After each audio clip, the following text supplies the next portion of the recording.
first win against a Big 12 opponent in more than 20 years for North Texas. But listen, they've had some success here before, and they're going to get a chance to put up points first here early. DT Sheffield back deep. And this ball will be a touchback as we get our first look at this Texas Tech offense. They've had some problems along the offensive line, some injuries, but they got a couple of former Tech players on the offensive line, does North Texas. And keep your eye on this talented young running back, Demaje Harris. Zach Evans back as well. And then, of course, the wide receiving core led by Damon Ward and DT Sheffield. And Damon Ward went off in week 1, and DT Sheffield went off in week 2, and that's kind of the nature of this attack. Both of these offenses from the air raid system like to sling it over the yard. That is Blair Conright. His first catch of the game doesn't go for much. And Chandler Morris, we looked at the numbers earlier. He has been excellent in terms of attacking downfield. 737 passing yards, second in the country. 7 touchdown passes, third in the country. They would like a little more consistency, and he's a guy who can run the ball when needed as well. Rolling out to his right, dumping it off to Harris. Harris going to be just short of the sticks as he's wrapped up by Ben Roberts, the middle linebacker for Tech. He had Harris early there, and then he had him late. Finally just dumped it off to him, and Roberts was sort of slow to get there and make the tackle. Makes it a very manageable third down for the Mean Green. 3rd and 2, and defense has certainly been a focus for head coach Joey McGuire. Unlike some of the previous coaches, he's a defensive-minded head coach, and they've had a lot to fix on the defensive side of the ball. Lost 7 starters from last year. A direct snap and then wrapped up in the backfield. But there is a flag on the play. That was to Braylon Carroll on the tackle. Transfer from Rice. Prior to the ball being snapped, false start, number 74, offense, 5-yard penalty, 3rd down. And both these teams have been struggling with procedural problems offensively. Some of that is to do with modern football and the transfer portal. These teams do a lot offensively. There's a lot of communication out there. This is the loudest stadium North Texas has been in and the most adverse environment they've been in. So that's something they got to clean up early. Now, a much more difficult 3rd down for Chandler Morris. A slightly different environment than South Alabama where they opened the season. 3rd and 7 here. Morris flushed out of the pocket to his left. And that one intended for Damon Ward. Bring it up 4th down. Morris on the move there, squaring his shoulders.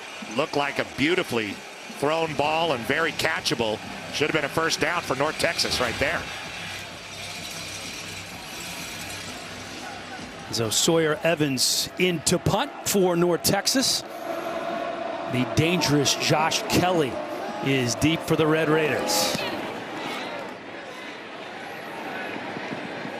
Kelly calling for the fair catch at the 29, but contact was made on the catch. That was Colin Lewis that kind of rolled into Kelly's legs there just a bit. Tried to stop, Lewis did, but legs slipped out from under him. Kicking team, 15-yard penalty, 1st down, Texas Tech.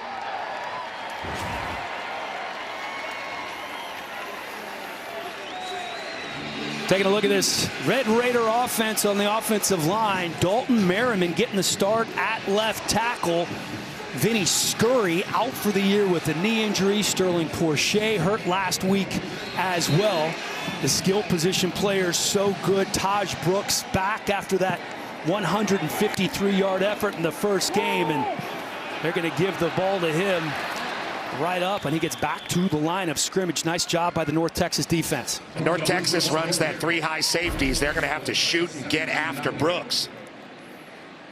And Baron Morton coming in as the man for the first time in his career. Started 8 games last year, but was anointed the starter in preseason practice and said it's been the best camp of his career. Just a lot different feeling, kind of being the guy at quarterback. Head down and 1st down for Taj Brooks You mentioned it in the open, he is one of the very best running backs in college football. Great block pulling around here from Mason Tharp. Look at him there, the big tight end. Gets away with a bit of a hold and a grab, but nice lead block for the 6'9" tight end, and here he goes again. Another big hole, bounces it to the outside, and another first down as Taj Brooks down to the 20-yard line. Feed the man. Well, they're happy to have that running back back. He's the only guy who's touched the ball so far, and you see his patience and then the explosion and then the strength at the end of the play. He's got everything. He is a one-stop shop in the backfield, pass protection, catching the ball out of the backfield, a guy that's going to play for a long time on Sundays. Last run goes for 20, 36 yards on the ground for Brooks so far. He takes a break. Cameron Dickey, the true freshman, checking in for the Red Raiders. Keeping on the ground once again. Here's Dickey picking up 4, maybe 5. Jalen Smith on the tackle for North Texas. They ran the same play and ran Tharp through again, and Dickey did a good job getting behind him, but Smith also good pursuit getting on his back there. Play selection very different to start this game. Just a wee bit. When you have Taj Brooks back, you can do that. They are without Cameron Valdez this game, so Dickey will be the primary backup to Brooks. Keeping it on the ground again. Patient running for the true freshman from Austin, Texas, a former high school quarterback and defensive back. A bit under-recruited coming in, but they have high hopes for this young man. Nice job, Ty Buchanan, pulling around, everybody walling off defenders. Running tempo and then met in the backfield right away. Jalen Smith coming in with 12 tackles, playing at a very high level from his linebacker spot for the Mean Green. Yeah, probably playing best at linebacker for them as Dickey comes back out. Not a big freshman, but a physical guy. And there's Smith, who's made a couple big tackles on this drive. 2nd and goal, but they got a long way to go here. They are at the 10-yard line, 2nd and goal. Baron Morton has yet to throw a pass. Taj Brooks checks back into the ballgame at running back. Morton back to throw for the first time this game to the back of the end zone, looking for Caleb Douglas. And broken up, bringing up 3rd and goal. Well, there's only one football, and they want to get a lot of these guys involved. Taylor Starling with a good job there, not really getting his head around, but able to break that ball up, reading the eyes of Douglas. They want to get the ball to him, Josh Kelly, and Coy Aiken. 4 receivers for Tech on 3rd and goal. Quick pass over the middle, and it is a strike to Josh Kelly.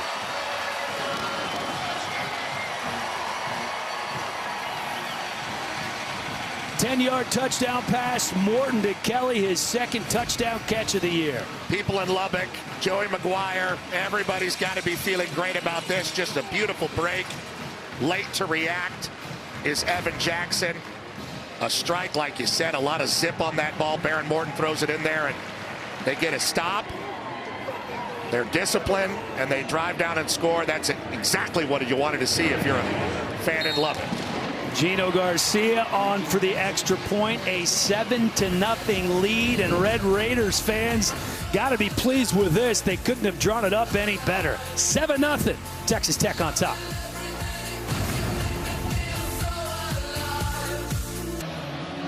Welcome back to Lubbock. 1 drive, 1 touchdown for Texas Tech. An 8-play, 56-yard drive. 6 runs, but it was a pass. Well, they got him on the board. This is why Taj Brooks is so important. That fake holds the safety and creates this hole in the middle of the field for Baron Morton to throw the ball to Kelly. Without Taj Brooks out there, do you hold safeties? Are the linebackers mugged up like that? No, they're not. Just his presence creates mismatches for Zach Kitley to call plays. Great execution on that drive from the Red Raiders. They said they wanted to make Baron Morton comfortable quickly in this game. What better way to do it than have Taj Brooks right beside him? DT Sheffield back deep, takes the ball at the 2-yard line. Out past the 20, tripped up at about the 25 is where Sheffield will end up. Well, they got some guys that can roll, don't they? Some pretty fast guys in North Texas. Let's see if they can get this offense back on track. Great tackle there to save what could be a much bigger return from Jordan Sanford. Well, North Texas dealing with injuries as well. Juwan Price, their talented running back, out for the season with a broken leg. Akia Ragsdale also out, so it's going to be Demaje Harris and Zach Evans, the two primary ball carriers for Eric Morris. Harris popped off an 80-yard run last week. Big guy, but a lot of speed and explosion in those big legs. Yeah, career game for Harris. 10 carries, 142 yards. Morris staying in the pocket, trying to squeeze it in to Dalton Carnes, but Baskerville there to break it up. The hound of the Baskervilles. Love this guy. Mean tackler. A transfer from San Diego State, comes from that Rocky Long scheme. And he's got a lot of length and violence on that back end for Tim DeRuyter's defense. 2nd and 10 for North Texas. Over to the right side, nothing going from Morris. It was Ward, the intended receiver. And remember, Morris had a beautiful throw to Ward that would have extended the drive last possession, and Ward was unable to come up with it, crossing the field. This time, Morris just overthrows him. A lot of similarities in these two quarterbacks, Morton and Morris, in terms of the passing yards, top 5 in the country. But there's still some things that they can work on. 3 interceptions last week in that win over Stephen F. Austin for Morris. One of the things the coaches said they loved about him is the fact that he maintained his composure, kind of stayed medium, didn't get too high, didn't get too low. Dumps it off here, and then nothing going. Big hit coming in from that Texas Tech defense. That's the linebacker, Ben Roberts. They have Jacob Rodriguez and Ben Roberts, and those are the guys that have to step up for this defense. And look at him, just a beeline right for the hips of Harris. Breaks down and makes a sure tackle, wraps him up. Plenty of pursuit behind him. The Red Raiders look a lot more ready defensively than they did last week on that weird night in Pullman. The defensive freshman of the year was Ben Roberts. They say he's still learning and getting better after a heck of a year. Could be a scary sight in the very near future. Here's Kelly. Ball's on the ground. Kelly trying to get a handle of it, and he does. Somehow gets it back in his hands. It looked like Lewis had a hand on it for a moment. 7-0, Texas Tech on top with a chance to put some more points on the board when we come back.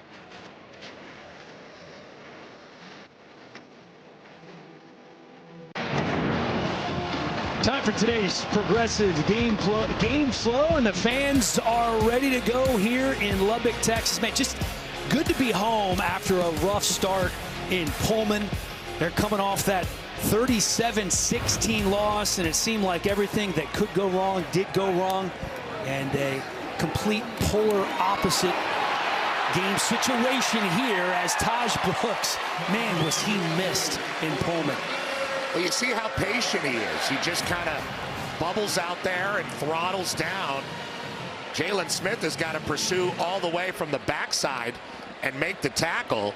He sees holes, and then he's very difficult when he squares his shoulders to the line of scrimmage.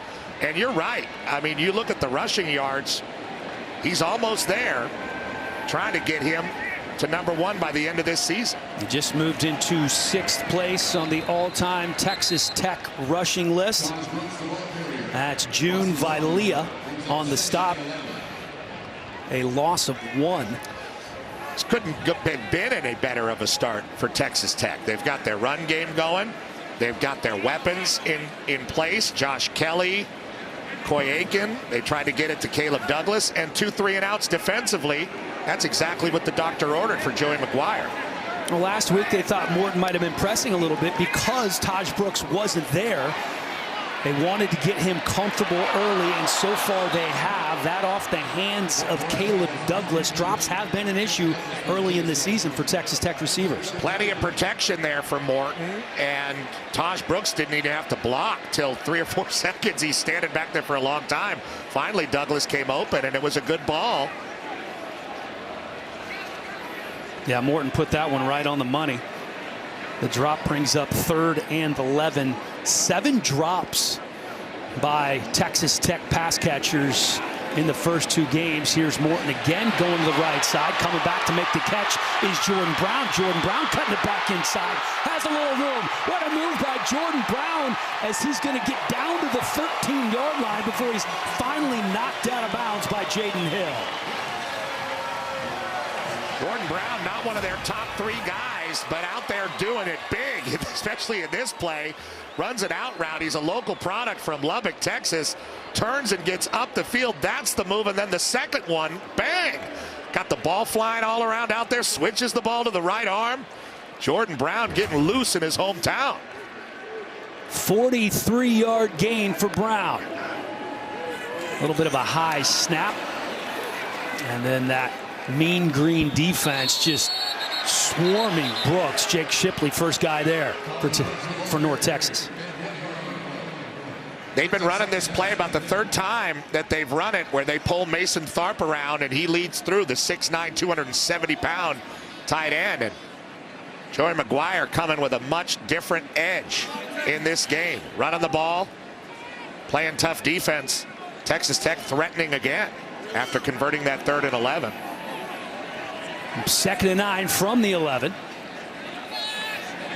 2 receivers up top. That's Brown in motion. And here's Brooks on the ground. Met behind the line of scrimmage. Brian Nelson II. That's going to be a loss of 3. And that's part of this 3-high Iowa State style defense they run under Matt Capone. You have to have secondary guys shooting gaps, flying up and making tackles, especially against a guy like Taj Brooks. And that time Nelson does a good job. They're starting to fit better against the run, at least the last couple times Brooks has had the ball. So 3rd and 12. Got to get inside the 2-yard line for a fresh set of downs, or you could just go ahead and try to chuck it into the end zone. Here's Brown again. That's going to be shy of the first down. Nelson on the stop. So it looks like they'll have to settle for a field goal, but all things considered, you convert here, and it's a 10-0 lead. Small victory for North Texas, who's had a tough start in this game, but bowing their necks a little and only giving up a field goal here potentially. Something to look to, but they need to get it going on offense. The hold is down. The kick is up and good by Gino Garcia. First quarter, 10-0 lead for the home team here in Lubbock.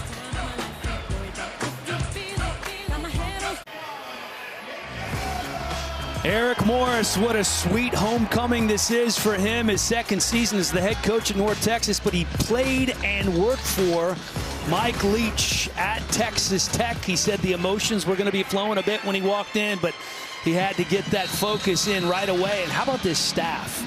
These are all coaches for North Texas who played at Texas Tech. Eric Morris at wide receiver, Jordan Davis at wide receiver, a couple of offensive linemen as well. But I didn't know they had tight ends back then.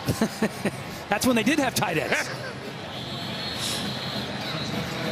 Man, I'll tell you what, he had some great memories in this building as well. Back in 2008, number 7 Texas Tech hosting number 1 Texas. Morris had 4 catches, including this touchdown. Dude was a baller back in the game. The game remembered for Michael Crabtree's last-second touchdown catch, giving the Red Raiders the upset win over the number 1 team in the country. What a sight that was. Oh, the game that put Leach on the map. Coach Morris was talking about it with us and the media throughout the week. He's a very measured guy, but man, what emotion. Quick pass to the outside and finally some room. The biggest play of the game. Landon Sides breaks the tackle. Sides down the sideline for the touchdown. A 75-yard score. That'll make it. And it's Wyatt Young. Check that. Wyatt Young, the true freshman from Katy, Texas, for the touchdown. Just his 6th catch of the year. Little screen pass for Young.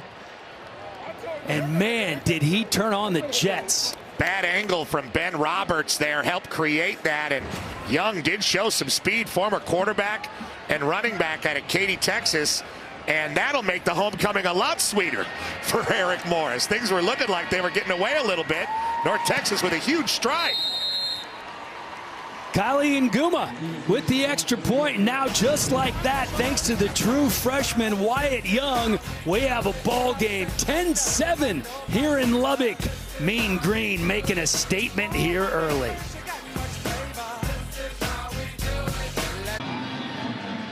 How about the true freshman Wyatt Young? His first career touchdown goes for 75 yards. Have a little fun on the sideline. Yeah, getting a little loose, old Wyatt Young. Tompkins High School Falcon. First team All-State last year. Hanging out with Landon Sides on the sideline. They got a few slot guys that do that kind of work, and they saw the mismatch out on the edge, and Chandler Morris didn't have to throw that a long way to get a lot of yardage.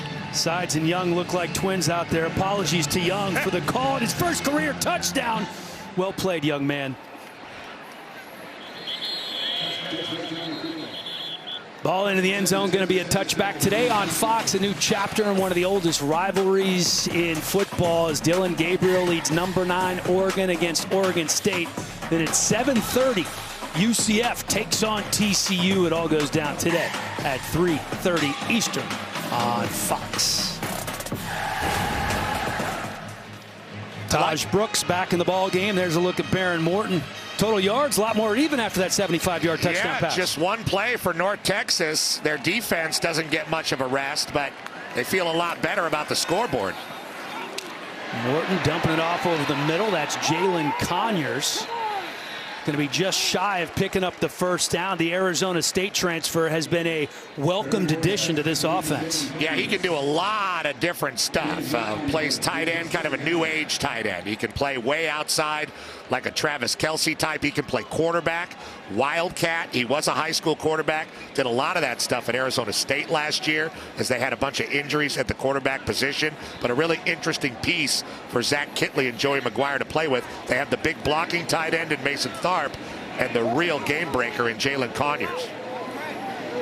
2nd and 1 for the Red Raiders. Brooks on the carry with the patience, picking his way through the line of scrimmage, picks up the first down and then some. Defensive coordinator Matt Capone for North Texas compared his running style to Le'Veon Bell. Yeah, look at this. Most guys' body would come alive and they would just take off for the sideline at that point because there's a bunch of random colors in your backfield. Instead, Brooks very patiently just kind of skates his way through. Already 54 yards on the ground. Pressure coming. Morton escapes the first, but not the second. Ball on the ground. Was it a pass or a fumble? I think it was an incomplete pass.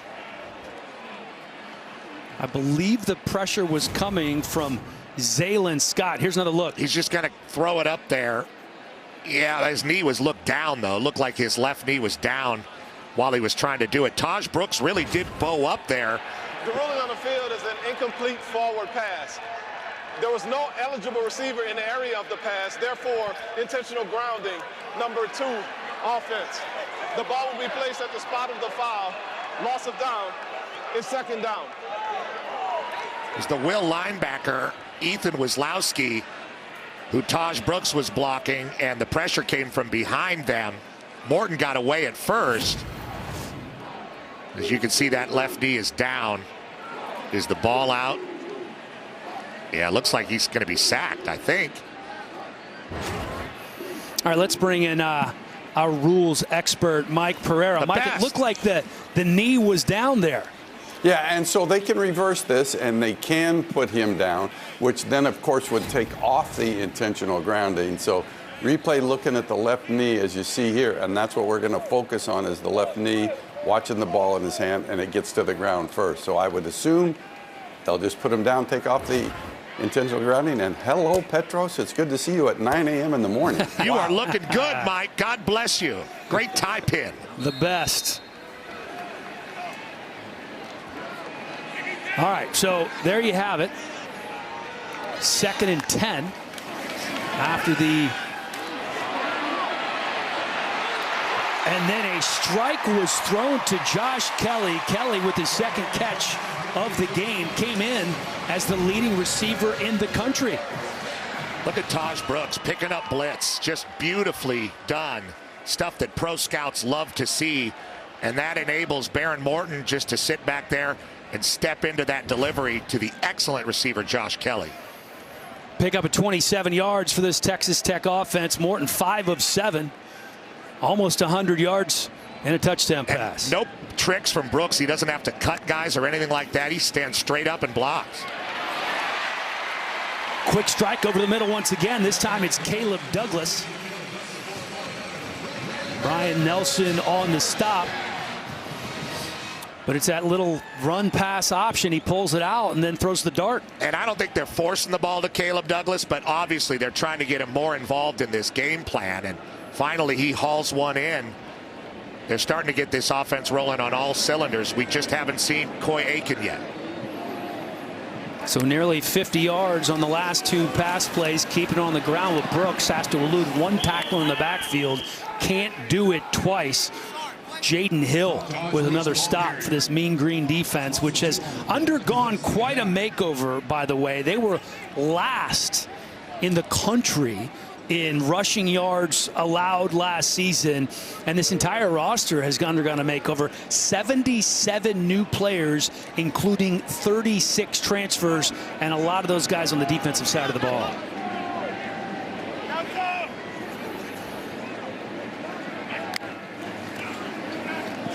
Morton looking to his left. Here comes the pressure once again from the Mean Green. What a pass to squeeze it in there. That's John Carlos Miller II, the big tight end. There wasn't a lot of room here. This was a small window. No, he gets outside of the containment there and is able to just kind of slow down and survey the field, deliver a nice ball to Carlos Miller, John Carlos Miller. Chavez Brown is the guy that lost the containment on the outside, allowed it. Brings up 3rd and 3 for the Red Raiders. Keeping it on the ground. Brooks going to be right at the line to gain. Let's see where the spot is.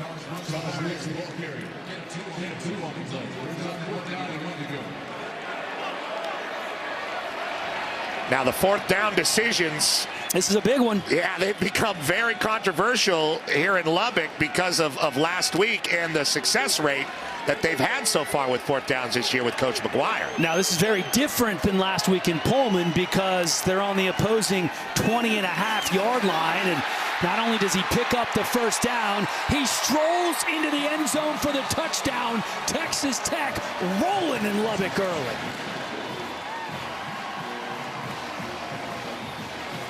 A 21-yard score for Taj Brooks.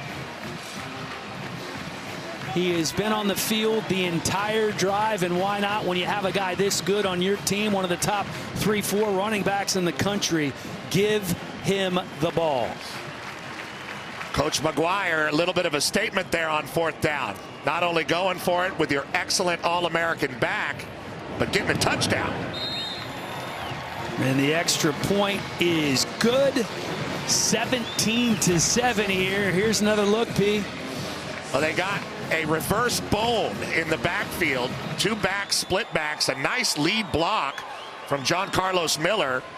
And that is all Taj Brooks needs. I just love how patient he is running through the hole and then the explosion. Not a lot of wasted movement with this back. And like we talked about, there's not a lot this guy can't do. You don't really ever have to take him off the football field. Look at what he's done thus far, and what a great scoring drive.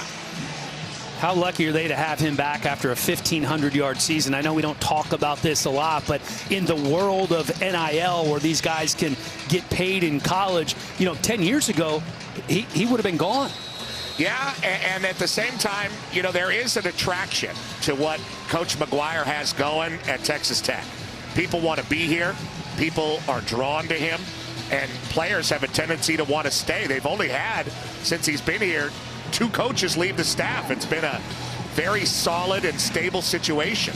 He's such a likable guy, liked by the media, a player's coach, a coach's coach.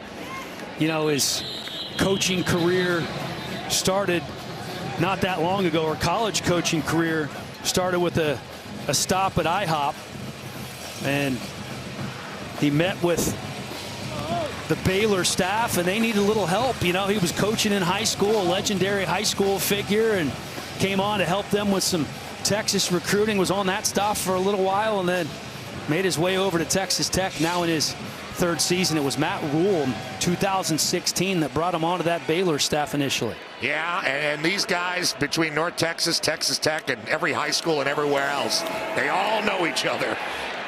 Pressure coming, pass still completed from Chandler Morris. It was Damon Ward hauling it in. Morris is a tough guy, and he'll stand in there and deliver.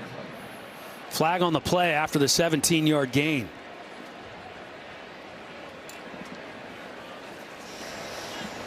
Personal foul, illegal horse collar tackle. Number 17, defense. 15-yard penalty, automatic first down. Looked like Isaac Smith on the rush, trying to get to Morris. You'll see him there. Yeah, pulling him down by his name on the jersey. Can't do that. Still a nice play by North Texas, and they've shown some life offensively. I think they need to give their defense a little bit more of a rest. They'll have the quarter break coming up, but they need to hold the ball a little longer. Those sacks are precious for this Texas Tech defense. That was A.J. McCarty flying in there from his star spot to make the tackle. Texas Tech through 2 games has only gotten to the quarterback once. Washington State didn't throw the ball much. They ran the ball so much with Mateer that they didn't have to throw. But Texas Tech looks a lot better coming up and making tackles in this game than they did last week. Loss of 3 on that play. So far, so good for Texas Tech. North Texas trying to hang in there and get on the board once again. We're back in Lubbock after this. That's a vibe. Yeah. That's a vibe. Oh, it's a vibe. And that's a vibe. Yeah. That's a vibe. She want a vibe. Joey McGuire said he needed this defense to play better. Their embarrassing performance against the Cougars would not be duplicated. And how about this? They have not allowed a single rush yard after giving up 301 to Washington State last week. Vastly improved here on their home turf, but the 0 rush yards are no more as DeMajiere Harris picks up a first down. I just jinxed him. The announcer's curse. Well, it was probably going to happen, but North Texas got it going a little offensively here, and they're threatening again. Yes, they are, just outside the 30-yard line, keeping it on the ground once again. Nothing going as there are 5 red shirts there. Both these teams want to play fast. They have the ability to play at a breakneck speed, as Coach Morris comes from the original Mike Leach offense that would play that fast. But they also have the ability to throttle it down a little bit and leave you in your stance for a while. Morris looking up top, and it was nice defense by Marion Horn to bat that away. Yeah, they have some youth here in the secondary, the back end of the Red Raiders, breaking in some new guys. Horn did play last year. He's a young player, very good coverage, very tight there on the edge, and a ball that was certainly in the area for the receiver to try to make a play on it. 3rd and 7. Certainly they'd like the first down, but need a few more yards to make it an easier field goal attempt if they can't get there. And that's not going to do it. The short dump-off pass picks up maybe a yard. That was the tight end, Oscar Hammond. Yeah, they're glad to have him back. He took a rough hit last week. They're going to go for it. Yeah. Yeah, kind of tweenerland. Prior to the ball being snapped, Texas Tech takes their first charge time out of the half. They tried to tempo Texas Tech. 30 seconds in late. Tim DeRuyter, Coach McGuire, able to get a timeout called before the play was run. They were not ready. They expected a kick too, like us. Wise decision there to gather the troops and prevent a frenetic defense there from going out there. So what do you do if you're Eric Morris? Do you still go for it, or you try to line up and kick it in? Blake Ford is the kicker who generally will attempt kicks of 45 yards or more. That's the big leg guy. That's the long field goal specialist. This one will be a 46-yarder, so we could still see Nguma. But it does look like they're going to send the offense. Offense is out. Yeah, it just depends on how much you like your play call in these situations. And Coach Morris has a plan. That was Nguma on the sideline without a helmet, so never a question here. Morris hanging in the pocket and fires a dot to the 11-yard line. First down, North Texas. And Damon Ward Jr. slow to get up after making the grab, picking up 18 yards. Morris working his progression, getting over the middle a little later to Damon Ward and converting a huge fourth down. I mean, at first he's looking way over to the left and then comes back across the middle. One of his best balls of the afternoon so far. Great concentration by Ward, who had just a monster game against South Alabama in the first game of the season. A career-high 230 yards for the young man from Beaumont, Texas. Not a small receiver, not really a slot guy size, about 6 foot, 204 pounds. Able to get off the field under his own power. That's always good to see. Well, that brings up a fresh set of downs. You talked about Morris being tough. He did a nice job just kind of sitting in the pocket there, not climbing too much. Waited for Ward to get open, and now they have a shot here from the 11-yard line to put some more points on the board. Harris wrapped up right away. A slew of Red Raiders defenders there. Amarion Banks, the defensive tackle, and Carroll there as well. Yeah, really good penetration right at the point of attack. And that's Carroll right on his leg. And that is a big back to tackle. 6'2", 224 pounds who can go 80. Not a lot of guys in the country like that. Oh, look at this. What do you call this formation, P? Swinging gate.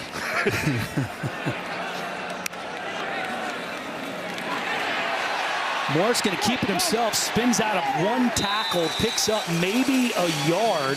Isaac Smith there on the stop. And that really was the swinging gate.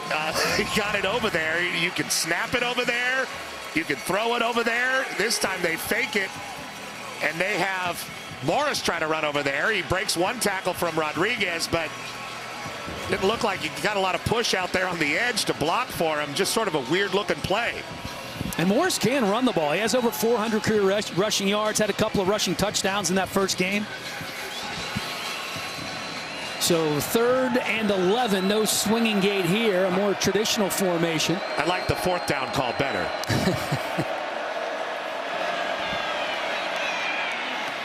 Here's Harris, eludes one tackle inside the 10-yard line. That's going to bring up 4th down. Ben Roberts makes sure he doesn't get more than 3 yards on that play. And Morris was a little late to get all the way over to his back, who was his outlet, but wide open a little bit earlier.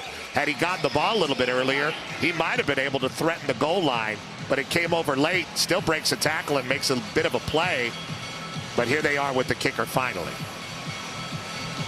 From the 26-yard line, Kali Nguma does have his helmet on now, ready to kick. He looks so nonchalant over there on 4th down, like he had no sense of urgency. Well, if I had that great head of hair, I probably wouldn't wear a helmet either. Eric Karros. Ooh, kind of pushes it just a bit right. So a great drive there from North Texas, and they're not going to get anything out of it. Snap a little bit off, might have thrown Nguma off. 17-7.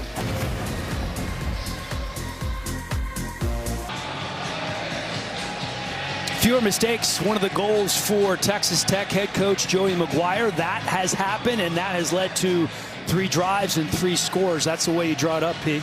Yeah, they've been excellent, and their stars have been great. You see the play selection. Brooks has 74 yards and a touchdown along a 21. Morton is 7 and 9, 121 yards. And it's all because of that running back. This time they're keeping on the ground with the freshman Cameron Dickey, who has looked pretty well as well. It's been Taj Brooks getting the vast majority of the workload. 11 carries, 74 yards for Brooks, but that's a 10-yard carry for Dickey. Yeah, Dickey is a guy that's really surprised them as a freshman from inner city Austin, high school quarterback and DB, making his presence felt as a young player in Lubbock.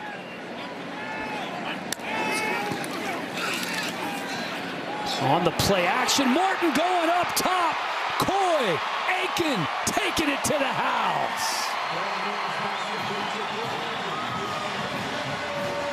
A 70-yard touchdown for Coy Aiken. What a beautiful throw from Morton. Well, Caleb Douglas, 6'4", is a deep threat guy, but so is Aiken. And usually they like the back shoulder to him. 6'2", 210, really started to flash last year. Had great position on Brian Nelson and a perfectly delivered ball from Morton. You see that. A little bit mistimed from Nelson, but Aiken was in a great position with plenty of space to stay in bounds. Tech keeping the ball rolling. The Gino Garcia extra point is good. 4 drives, 3 touchdowns, 1 field goal, and none prettier than this. Dropping it right in the bucket to Aiken, who takes care of the rest.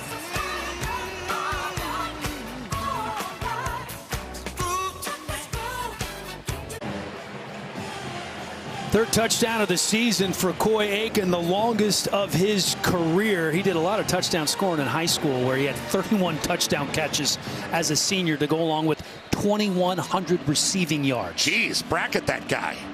Right? Slow him down a little bit. Reese Burkhart on to kick off for the Red Raiders once again. He's been doing a lot of that here in the first half.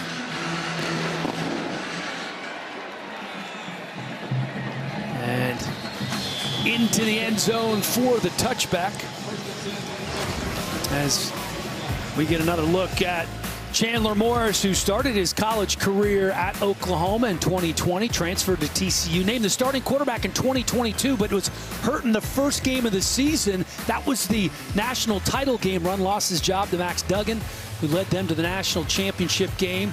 He started the next year, got hurt, lost the job, and he is now here at North Texas. You can see why Eric Morris calls him a little calloused. He's been through a lot of highs and lows for this young man in his career. Yeah, a lot of these guys have been through the wars, and they kind of know what it's like.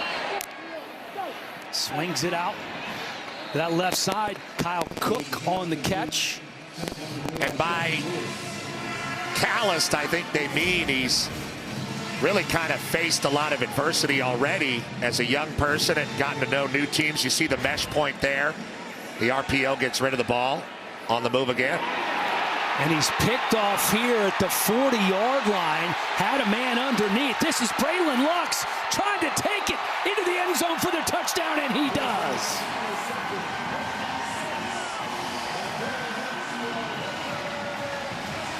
Pick 6 touchdown for Texas Tech. The defense answering the call this week. Well, they get to one side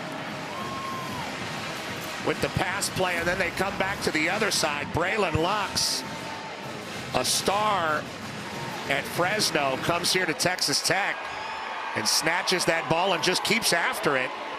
A big convoy and a couple stop moves, and he ends up in the end zone. A 44-yard interception return for a touchdown for Braylon Lux. He missed the opener. This just his second game back, and he is a big part of the back end of this defense. I mean, that belt is going to get worn out. He just steps right in front there of Kyle Cook and fights for that ball, and then show some good patience. Taj Brooks-like patience. And every different guy at Texas Tech has got a different dance. Well, don't you? Not off the top of my head, no. You just break plates and stuff. Yes, like a true Greek, a real troglodyte. I've been impressed. I tell you, Texas Tech, not just defensively, 288 total yards in 20 minutes of play, 97 rushing yards, 191 passing yards, 11 yards a play is what they're averaging around. They have come out and made a statement. Other than the big play they gave up to Wyatt Young, they've dominated this game completely. You know, I don't think you're ever going to silence all doubters, but after that performance in Pullman, there was certainly some angst in Lubbock about the direction of this football team. And as likable as Joey McGuire is, you could kind of sense that he was wearing it a little bit. And you can see they played much better defense so far in this game. They've been a lot more disciplined and sound as far as penalties go and procedural stuff, which was a big problem in Pullman. And they went for it and got it on fourth down. Yeah, all of the big issues, the questions, at least to this point in the ball game, have been answered. And the question now is, can North Texas recover themselves? Chandler Morris getting back out on the field. And he's got to have a short memory after that pick to Lutz. Well, we've talked about it. Like a cornerback who gets beaten or a golfer who has a bad shot, you got to have that bounce back ability, and we've seen it with Morris. He had those 3 interceptions last week, but had 4 touchdown passes to go along with it. That wouldn't be good if that was another one, and it is. Off the tip pass, Bryce Ramirez, the inside linebacker, an incredible story coming back from that broken leg, gets the interception, the second in a row for this Texas Tech defense. That was like a Shohei Ohtani pop-up there. I mean, it went off the hands of Kyle Cook and went flying into the air. And somebody had to find it. It ended up being Ramirez. Maybe the ball gets on top of him. He doesn't expect it. No, he turns and he's looking. He just pops off his hands and face mask. And here's Morris. He takes a big shot to the face, but no flag. And Ramirez just goes up and doesn't even high point it. Doesn't have to. No one could find the ball. So 2 interceptions in a row for Morris. A little flea flicker here for Morton, chucking it up there, and flags come in flying.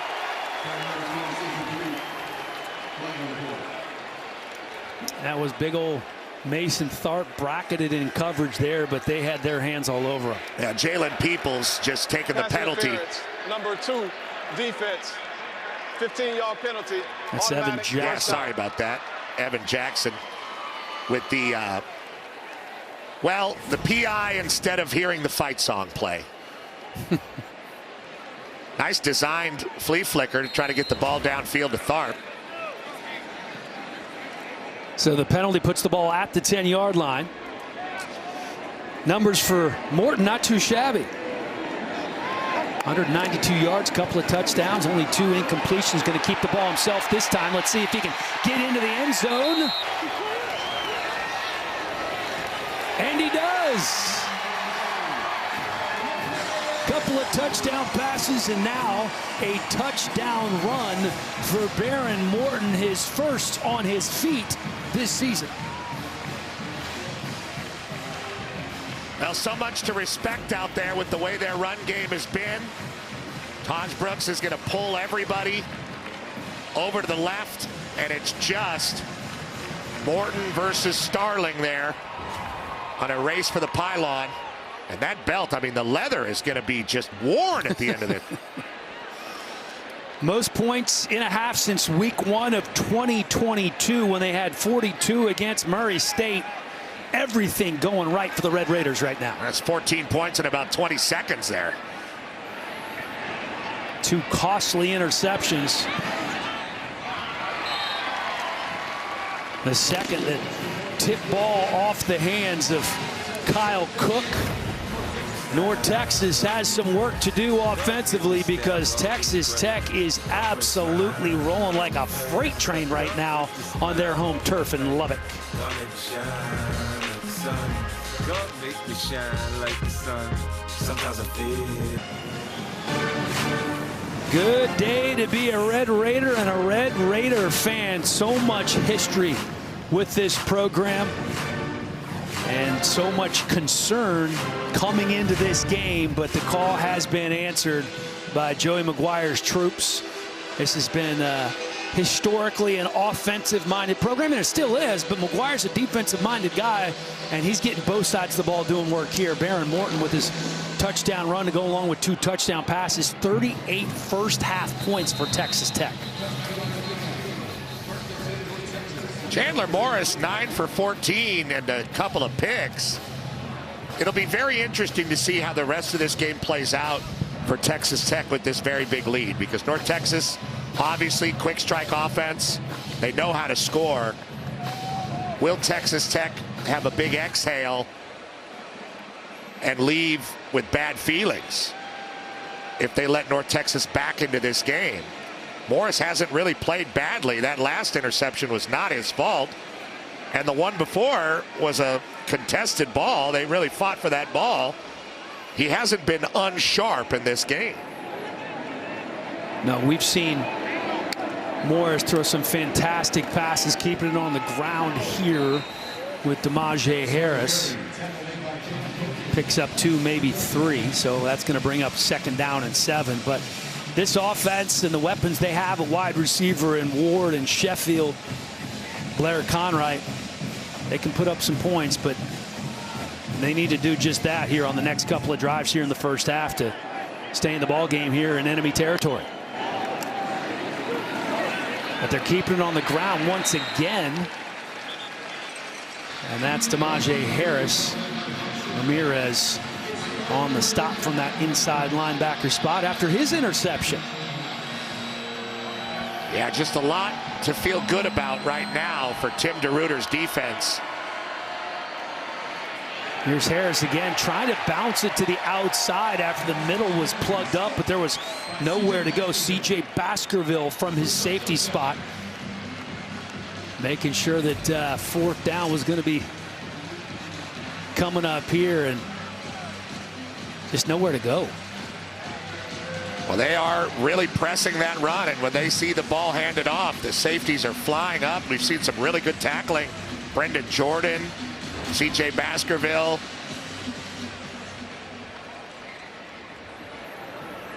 Punt unit on from North Texas. This is Sawyer Evans,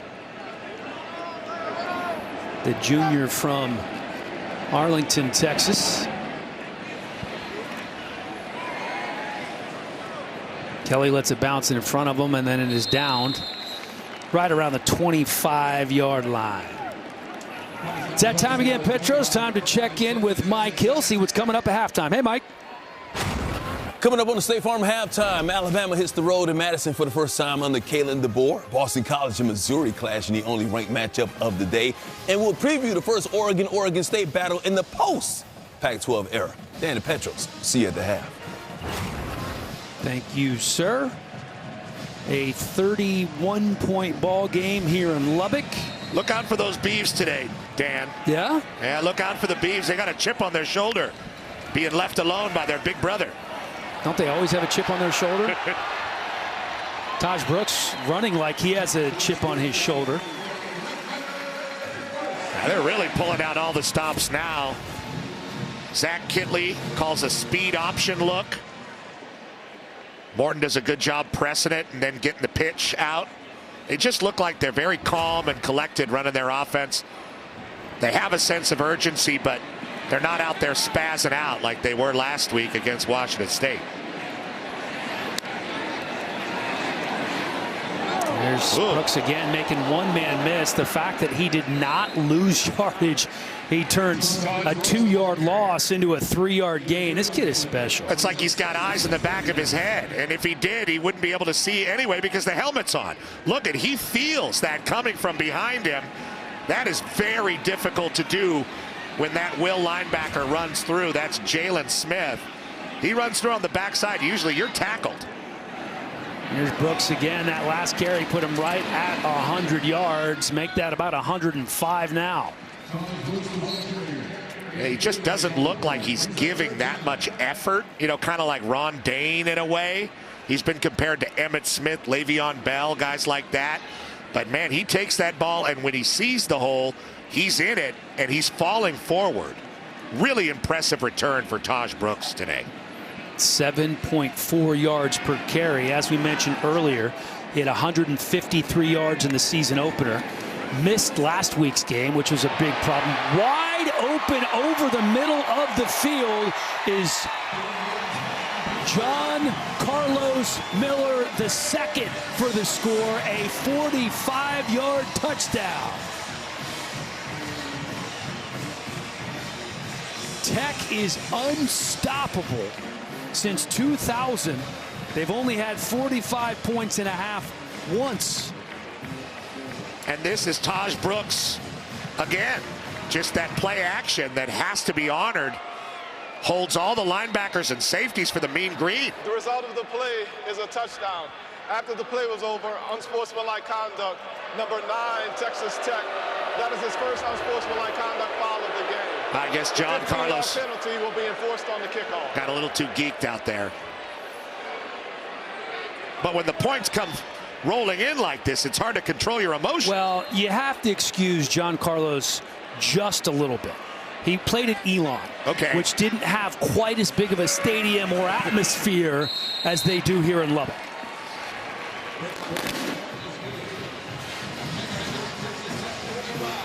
I mean, Taj Brooks' presence on the field to play action, it just holds everybody. You see everybody come flying up.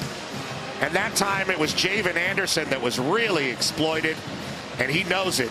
You see him turn frantically as he sees John Carlos Miller out of Elon, the junior transfer, behind him and making the play.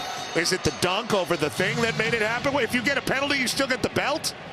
I think so. Wow. I think when you put 45 points on the board in the first half, you still get the belt. That was a good dunk, though. John Carlos 6'5", getting up. And Matt Capone and Eric Morris have been shocked. Their defense has been utterly destroyed here in the first half. Joey McGuire talking to John Carlos Miller there. Yeah, basically saying, you know what, it's not a big deal here, but in a tight ball game it would be, so let's just remember that.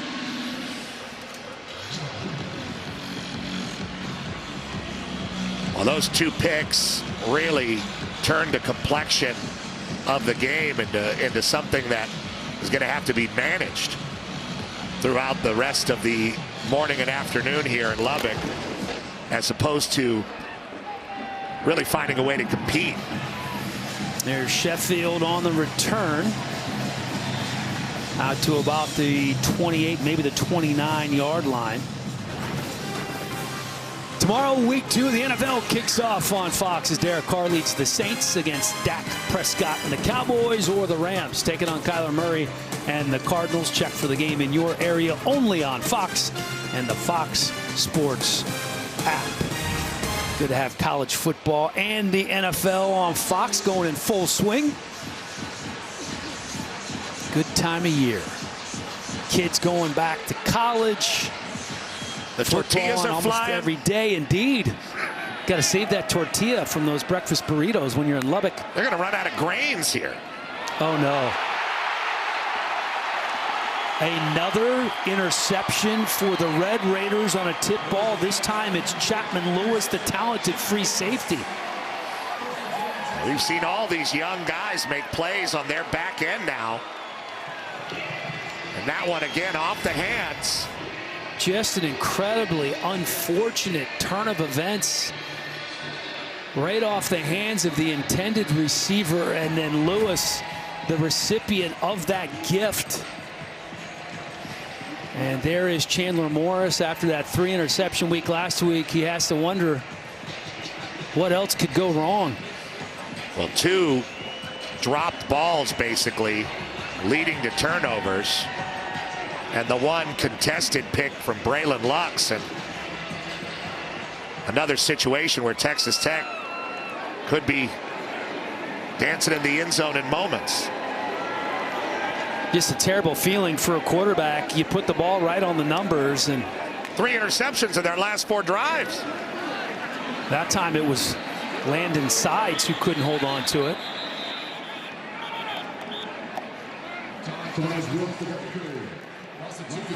And 3 interceptions in the game. This Texas Tech defense had 1 interception coming in, and today they have tripled that. Trying to put some more points on the board. 2nd and 12. Quick pass out to Douglas. Douglas picks up 5 before he's wrapped up.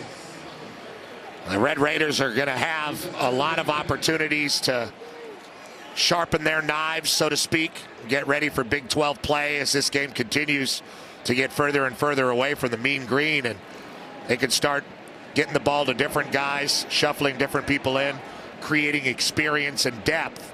That's something you can do when you build a big lead like this. Morton still with just 2 incompletions on the day. He's thrown for 244 yards and 3 touchdowns so far. 3rd and 5 here. And squeezes it in to Dre McCray for the first down.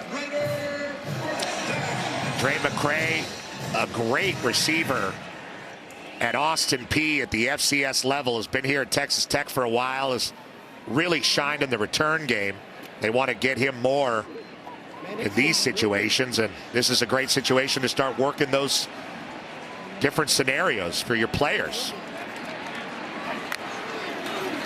Morton bracketed by running backs, and this time it is Taj Brooks once again going to be just shy of the first down, picks up 9.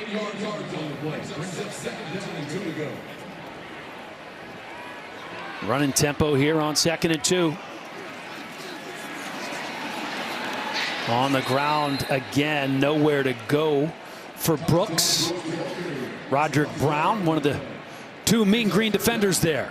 Yeah, Roderick Brown is one of their best players up front. Defense is kind of set around him, and he gets on top of Brooks there. Hard to get away from a guy 5'11", 290 pounds when he gets his hands on you. 3rd and 3 for Texas Tech. If North Texas could keep him out of the end zone, that would be a small victory, but any victory is something at this point when you're down 45-7. Morton over the middle, complete. Jalen Conyers in for another Tech touchdown. We talked about this added tight end piece. Jalen Conyers from Arizona State. Really versatile player.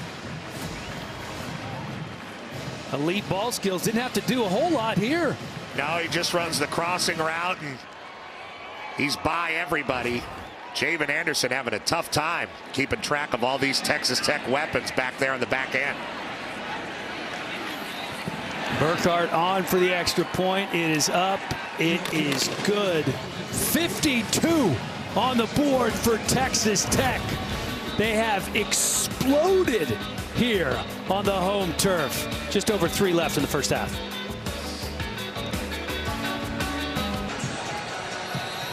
So 52 points on the board for Texas Tech in the first half. That ties the most points in school history. It was against Indiana State in 2005 when they also put 52 up on the board in the first half. Heartbreaking for Larry Bird to see the Sycamores go down like that day. I'm sure he was crushed.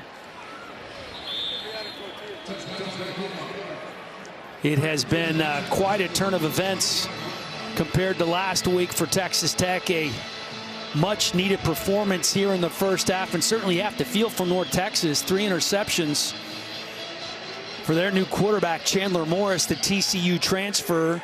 The first one he tried to squeeze into good coverage, but the other 2 bounced off receivers' hands. He hit him right in the numbers. Not his fault. Yeah, bad luck and unfortunate focus for that North Texas offense. And Chandler Morris is going to have to find something to be confident about, and they're going to have to find some way to relieve their defense. Those guys have been out on the field way too long. We talked about those small victories. At this point, you just need a couple of them. That's Zach Evans, the Minnesota transfer, with his first carry of the ball game, making his debut for the Mean Green. Battled injuries in the spring and the fall. His first carry is going to go in the books as a 5-yard loss, kind of the way things have been going for North Texas. They had the one big play to Wyatt Young. Moved the ball a little bit intermittently before and after that, but other than that, it's been a nightmare. Short pass to Evans. Evans out to the 25, and that'll bring up 3rd down for North Texas. As we are creeping up on the 2-minute mark. It's not a warning. Yeah. We call it a timeout around here. Indeed. A little different than the NFL these days. What a day it is to be a Red Raider. 52 points on the board in the first half, and we still have 2 to go. Back after this.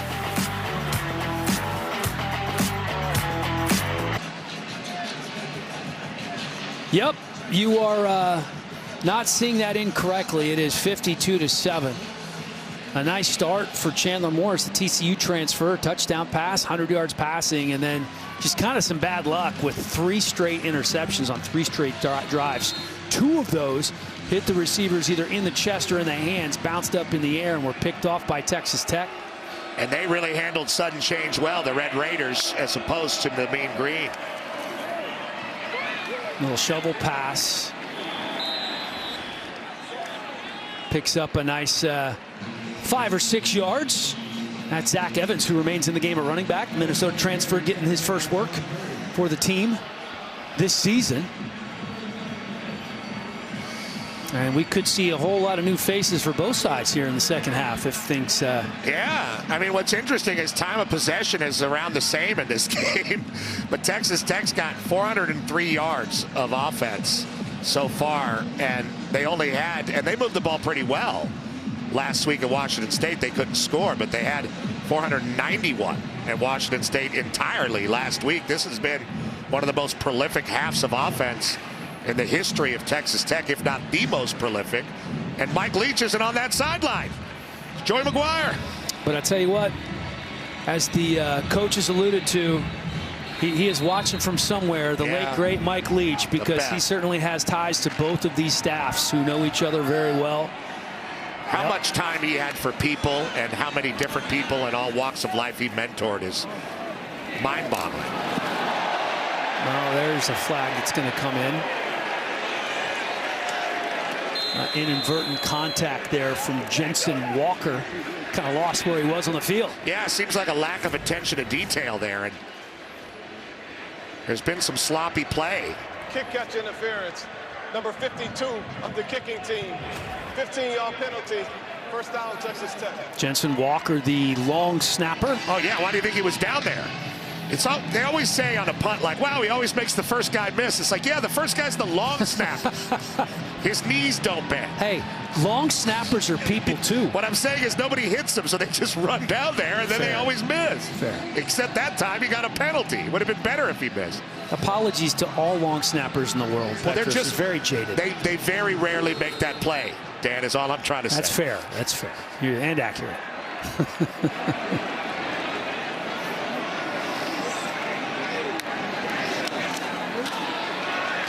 Another positive game for Texas Tech. Dre McCray picks up 4. A little jet sweep. And that's a guy they want to get more involved in the offense beyond special teams, and able to do that. Yeah, it's hard when you have Kelly and Douglas and Aiken. Not a lot of balls to go around, but they're finding a way to do that here. They're spreading the ball around. Jacoby Williams on that catch. And that's a third-string running back. This time pressure coming, and Morton just gets rid of it. Quentin Hammonds One of those bringing the heat for that North Texas defense. 1-1 to go here in the first half. What do you say? What do you say in the locker room if you're Eric Morris? You have to work your stuff. You have to say, we're going to work on this. We need to do this. I mean, the season's not over just because we got destroyed here in Lubbock in one half. Do you set a goal? Hey, let's get to 21 points. Hey, let's have 3 drives where we put points on the board. Yeah, I mean, whatever their goals are, they're going to have to be adjusted at halftime here. Pressure coming quickly, and Conyers makes the catch, but third down's coming up. But for a long time, North Texas has been a program on the come up. No longer in Conference USA. They're in the AAC. There's more money flowing through there. They have the coach that they want in Eric Morris. This is not the end of the world for them. It just feels like it right now with the flying tortillas. Yeah, certainly not a great feeling going into that locker room for North Texas, but I will say Morris has done a tremendous job with this program. 5 wins last year, massive roster turnover. As I mentioned earlier, they led the nation with 77 new players, 41 freshmen, 36 transfers. The ball being snapped. North Texas takes their first charge time out of the half. 30 seconds in late. Amazingly, they still returned 14 players who started multiple games for them last year. And you know, you look at the numbers today, obviously not an indication of that, but coming into this one, the defense was vastly improved over a team that ranked dead last in FBS and rush defense last year. But you got to work quickly when you bring in 77 new players. Not easy to make those adjustments when you're Morris and his staff. No, and that's part of college football today. How do you overcome that? You have to recruit to your personality, recruit to the personality of your team and the people that you think will fit. They are in the midst of a big defensive transition. They thought they played really well last week on defense as Matt Capone is coming in and putting in that Iowa State defensive look. But those guys for Texas Tech, especially Baron Morton, have had their way with the mean green so far. 3rd and 11 coming up here with 22 seconds left in the half. Morton gonna throw, has some time. Good coverage, trying to get it in there to Taj Brooks, but Shane Witter was right on him. Good job by Witter, battling a really strong player out there in Taj Brooks, trying to run a wheel route. Zach Kitley and Joey McGuire still going for it here at the end of the first half, but they are going to give it up. Witter gave him the Dikembe Mutombo there after he broke up the pass, the old finger wave. I don't know if I would encourage that when you're down 52-7. Ball bouncing around and down at the 10-yard line with 7 seconds left. I would assume that North Texas will take a knee, lick their wounds, and head into the locker room and try to figure out how they can get a few positives going here in the second half. And that's not beyond the realm of possibility. I mean, they've had a lot of bad luck. Their defense has been exposed, but their defense has been put some really short fields in adverse situations by the 3 back-to-back-to-back interceptions.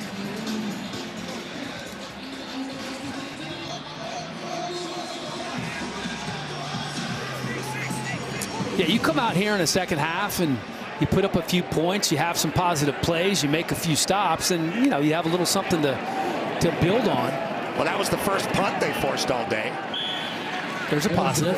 See, that's the glass is always half full with you, Petros. I'm here for you. You always are, and I appreciate that. 52-7 at halftime here in Lubbock, Texas. Mike Hill back in Los Angeles in the studio. Let's send it to him. We'll see you soon. Yeah, only thing stopping Texas Tech right now is the clock. The halftime clock. They are rolling. They put up a 50 burger on North Texas, 52-7 at the half. People thought after last week up at Washington State, they've cleaned up their procedural problems offensively and just had an overall fabulous morning into afternoon here in Lubbock. How will they handle the second half? How many different guys are going to get in there? How much will they press and try to score more like they were doing at the end of the second quarter? We'll find out. Blake Ford on to kick off. And Texas Tech going to get the ball here first. Attempting to put up a few more points as that one goes through the end zone for a touchback. Way through the end zone. As you take a look at the numbers here, Red Raiders racking up 415 yards of total offense to go along with 19 first downs. Everything that could go right did. Everything that could go wrong for North Texas did as well. 35-0 in the second quarter is really all you need to know about how this thing got away from North Texas. That was the team comparison sponsored by T-Mobile, America's largest 5G network. Cameron Brown now in at quarterback, relieving Baron Morton. Pretty good day for Baron Morton, 1 half, and you don't have to come out of the tunnel. Yeah. False start. Number 72, offense. 5-yard penalty. First down. Now these are some of the problems that plagued Texas Tech last week. Sheridan Wilson, the center, just his third career start. His feet are wet, and they don't want to see that, even if a new quarterback is in the game. A lot of issues along the offensive line due in part to injuries. Going to keep it himself is Cameron Brown, the sophomore from Byron, Georgia. And the West Georgia transfer. Played well at West Georgia last year. A hoops and track guy in high school in Georgia. And ran the ball last week up on the Palouse a little bit.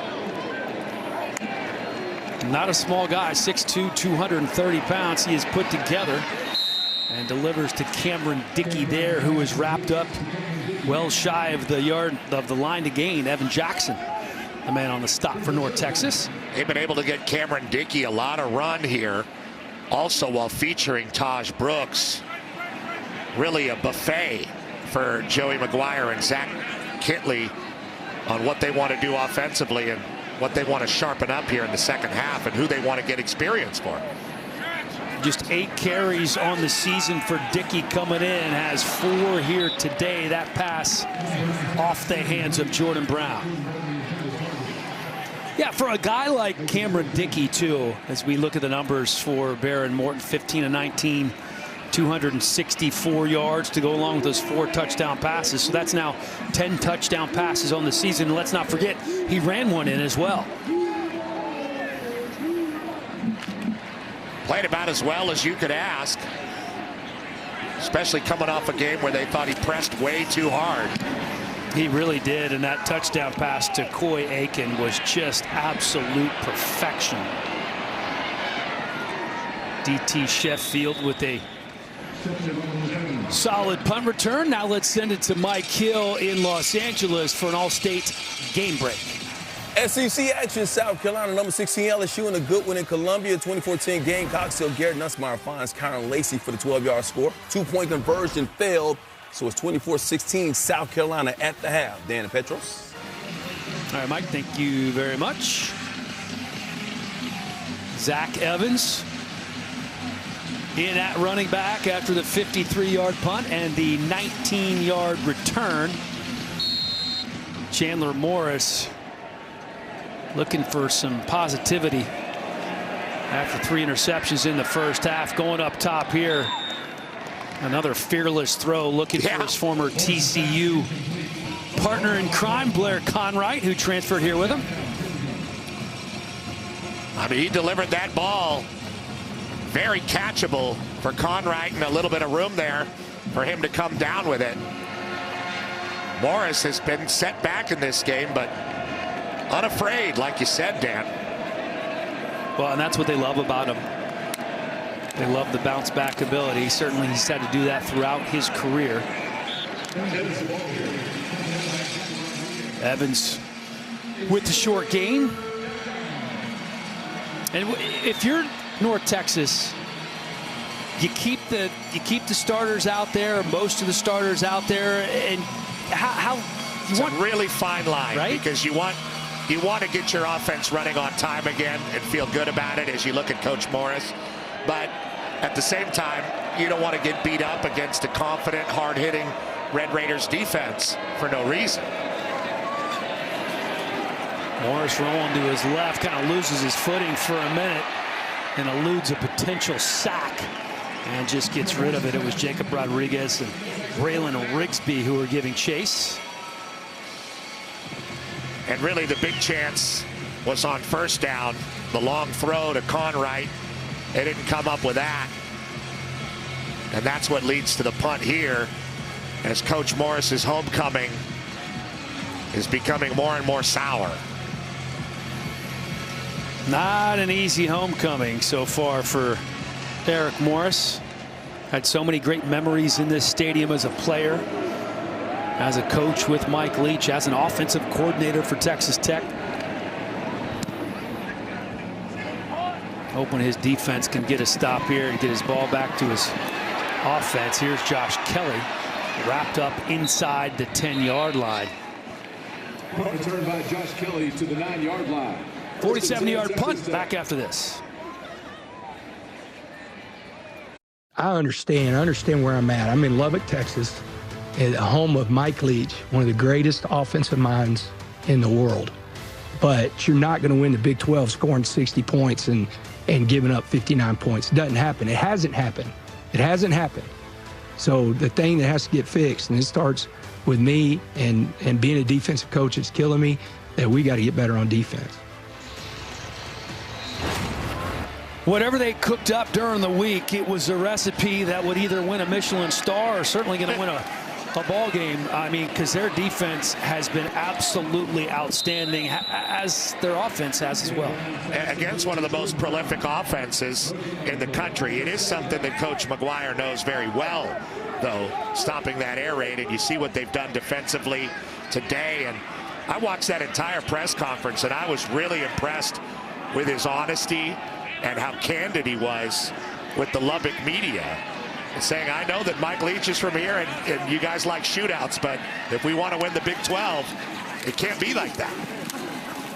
Well, it's a valid point. Jacoby Williams with a nice run here for the Red Raiders. I don't care how good your offense is, you have to have at the very least a serviceable defense. And coming into this one, if you just look at the numbers, it wasn't serviceable. They were last in the Big 12 in most major defensive statistical categories. That will not be the case after today. No, I mean, I remember being in Lubbock with Coach Morris when he was a offensive coordinator and Cliff Kingsbury was the head coach and Mahomes was the quarterback. And the defensive coordinator at that time said, all we need is 3 stops a game to win. And a lot of the times, we can't get them. That's crazy. Quick pass to the outside. That's complete to Brady Boyd. Redshirt junior from Southlake, Texas, and Minnesota transfer. Starting to be able to get a lot of different guys in the game very early in the third quarter. Going to be a lot of fun on the sideline for Texas Tech. It's a real joy when you're able to build a lead and watch guys that maybe don't get to play as much go out there and be featured. Quick pass to Micah Hudson, the highly touted receiver, one of the best recruits they have had in years, a 5-star recruit by nearly every service. And that's been a question that's been asked a lot by the local media. When are you going to get Micah Hudson involved? Well, when you have Kelly and Douglas and Aiken and McCray, you know, not a lot of room. I don't care how good you are with those guys there. So good to see him out there catching a pass. I mean, they have such a big lead. They might be able to specifically address every media concern in Lubbock throughout the afternoon. Picked off. Nice play by Brian Nelson II. And he's not just returning it. He's trying to score a touchdown. Gets down inside the 15-yard line. And North Texas with a positive play here, courtesy of the defense and Brian Nelson.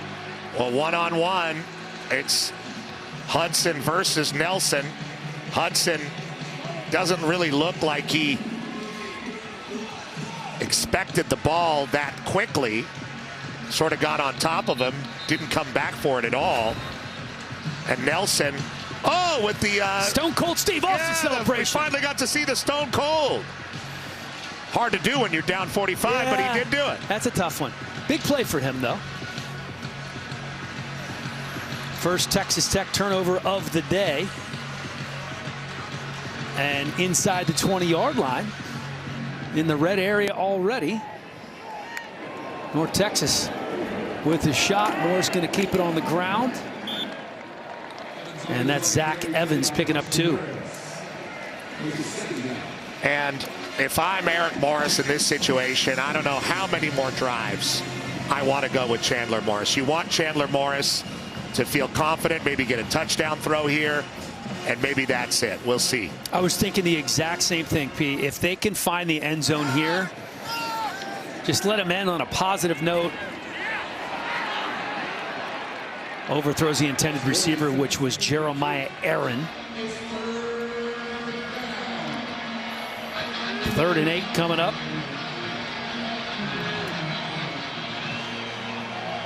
And you look at Chandler Morris and the numbers so far today, 11 of 20, 128 yards, 1 touchdown pass, which was a nice one to the youngster Wyatt Young that went for 75 yards.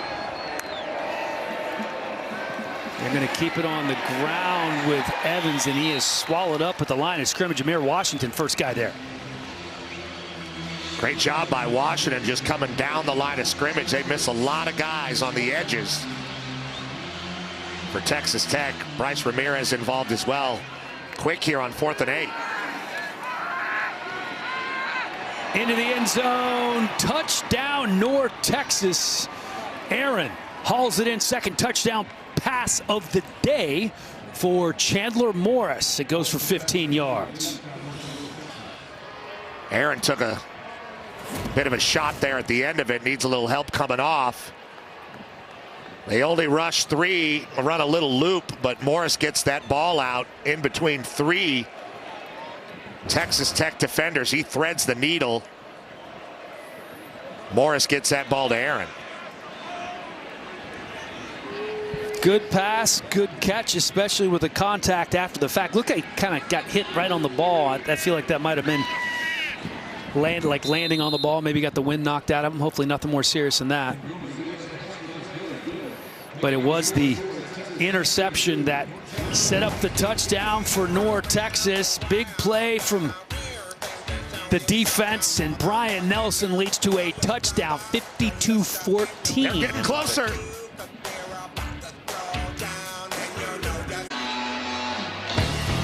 Stone Cold Steve Austin, then known as Steve Williams, played defensive end at North Texas in 86 and 87. Stone Cold went on to become one of the greatest pro wrestlers of all time. Went into the Hall of Fame. This is his patented celebration. And Brian Nelson, after his splendid interception and return to set up a touchdown, paying homage. Maybe that'll get him going. Let's hope so. Let's hope so. I would love nothing more than to have a great game. Texas Tech fans probably hoping it continues in this direction. Well, something to feel good about for the Mean Green and Eric Morris. The big question is, does Chandler Morris come back out and try to create a little bit more offense to take back to Denton? Texas Tech is really working a lot of their weapons. They've had 11 different receivers catch a pass. And Morton was great. 4 touchdowns, no interceptions, 15 and 19, a very efficient day. And so Morton has taken a seat. This is Cameron Brown, who will tuck it and run, the transfer from West Georgia.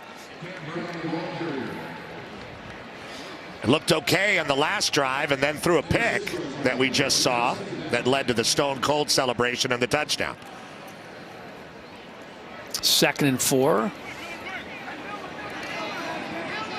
He came into this game having attempted 1 pass on the season, so this will by far be the most extensive work that Cameron Brown has seen. Keeping it on the ground again with Dickey. Dickey has room, picks up the 1st down, and a bit more before he's dragged out of bounds by the safety, Jaden Hill. You know, one of those things about working with another great back, look at Dickey here. He's a freshman, but look at the patience he shows. Really likes to hold up and wait for that block to come through, and then explodes down the field. That's from watching the other guy work. Right. When you're around a great player like Taj Brooks, it helps the whole room because guys see how he prepares and the way he goes about his business, and they can emulate it. We talk about that so often as that pass misses the mark intended for Jordan Brown. We talk about that so often with quarterbacks, but maybe not enough with running backs. And speaking of Taj Brooks, he had himself a day, 17 carries, 109 yards, and a touchdown, and at times just making it look easy. Yeah, very patient, very much in tune with the offense and what they're trying to do, knows exactly what his role is. Even took his mouthpiece out 2 yards early on that one because he knew that he was not going to be tested on his way into the end zone. They didn't have him last week, and it was glaringly evident how different they are without him. It was kind of funny. Taj Brooks arrived at Big 12 Media Days in Las Vegas with 250 custom poker chips. They didn't have any monetary value, but there was a QR code directing folks to tajtime.com because he will eventually, if things keep going in this direction, be the all-time leading rusher at Texas Tech if he can catch up with Byron Hanspard. He's about 1,000 yards behind him at this point. Big hit coming in from that defense, courtesy of Evan Jackson. Yeah, leading Brady Boyd right into the free safety out of Houston. Evan Jackson, who we talked about, has played well. Boyd takes a hit there and can't hang on. And they're going to punt it.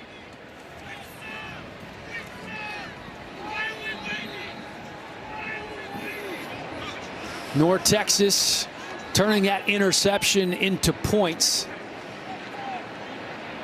And we will find out shortly after this punt if we will see Morris back out at quarterback.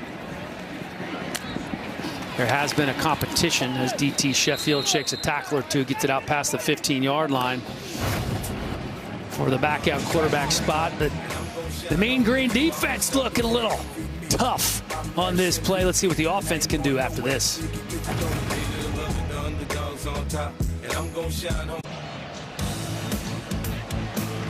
Big day of football in Texas. In addition to our game tonight, UCF takes on TCU on Fox, and Air Force battling Baylor on FS1.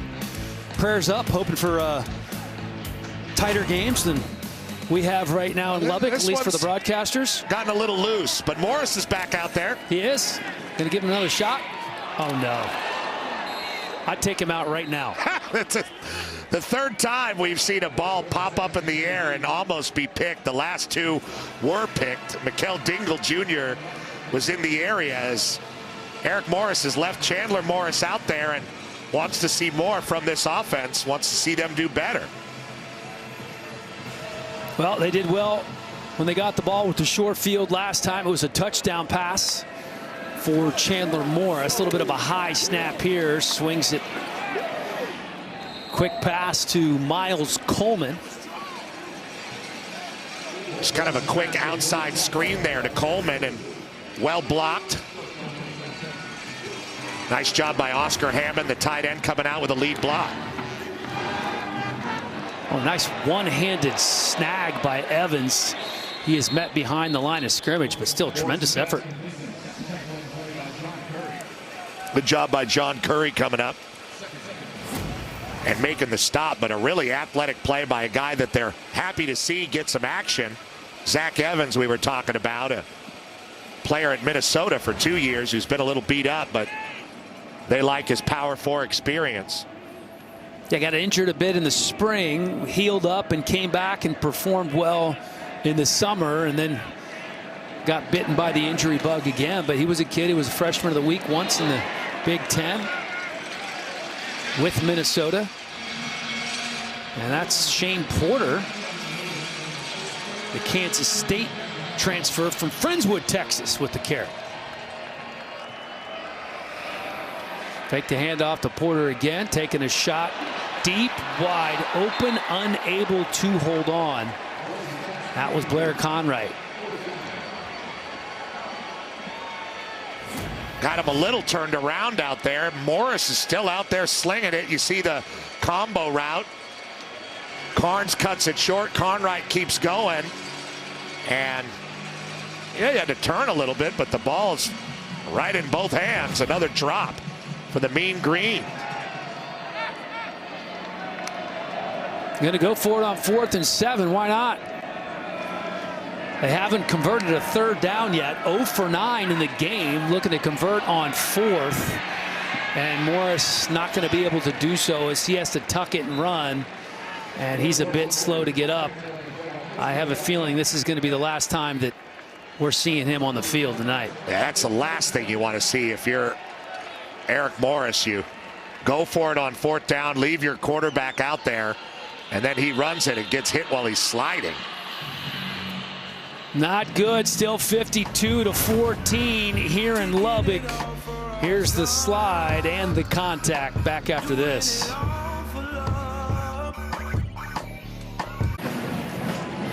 Welcome back to Lubbock. Chandler Morris on the sideline appears to be doing all right. Obviously not happy with the way things have played out, but he does indeed seem to be healthy, and hopefully that's the last time we see him on the field tonight. Perhaps we could get a good look at some of the backup quarterbacks for North Texas, as Will Hammond has checked into the game at quarterback for Texas Tech. 6'2", 205-pound kid from Austin, Texas. The freshman going to get some burn here. Great opportunity for everybody to get their feet wet in a game like this. Some guys going to be able to play and keep a red shirt. All of those things going through Joey McGuire's head now. Dart from Hammond. Tripped up inside the 5-yard line is Micah Hudson. He was sniffing his first touchdown.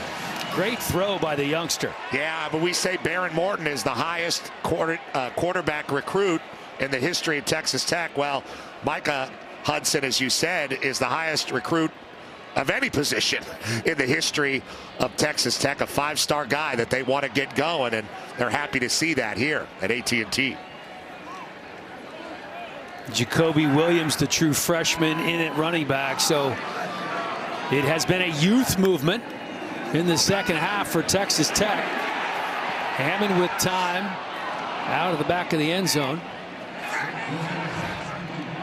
How about this last pass? This was an absolute laser. Yeah, watch him fire it in here. You're going to see it just find the inside of the elbow of Hudson almost before he turned his head. He had no chance to catch. He had no choice but to catch that as Will Hammond fired it in there. Yeah, kind of stuck to the crook of his elbow. Yeah. It's not going anywhere. Velcro. Here's that 3-back look that we saw earlier on the Taj Brooks 4th down touchdown. 2nd and goal, keeping it on the ground, fighting to try to get into the end zone, and he does. Jacoby Williams with the score.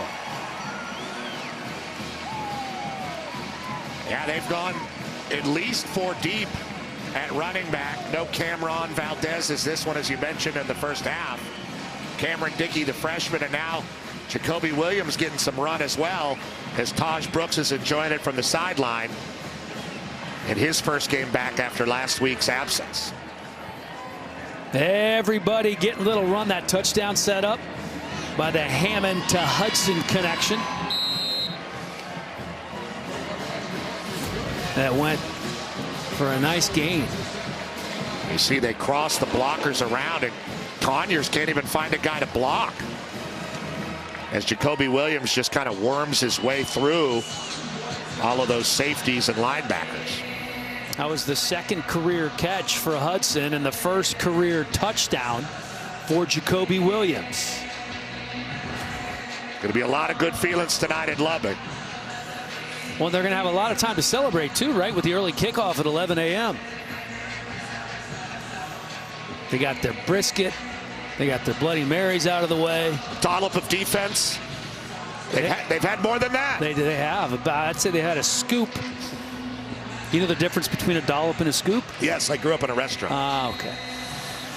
You know what? I'm not going to ask you. There's no question that I'm going to ask you that you don't know the answer to. That's not true, but it is true. I'm a broadcaster, so I'm full of it. Full of goodness, Petros. Full of goodness. We'll see if Chandler Morris comes out again. I'm pretty sure that's going to be it. We'll either see Drew Mestamaker or Cash McCollum. But never say never. I didn't think we'd see him on the last drive. That is true, but I would imagine that you are correct this time around. Really cool halftime ceremony. Wes Welker among 3 players going into the Ring of Honor. Thomas Howard, one of the best athletes in Lubbock history, and tight end Andre Tillman going in as well. Wes Welker, in terms of name recognition, the most famous of the bunch because of his success in the NFL, playing alongside Tom Brady for a good portion of his NFL career, and now applying his trade at a wide receiver coach in Miami with the Dolphins, getting to work with Tyreek Hill, one of the very best in the game.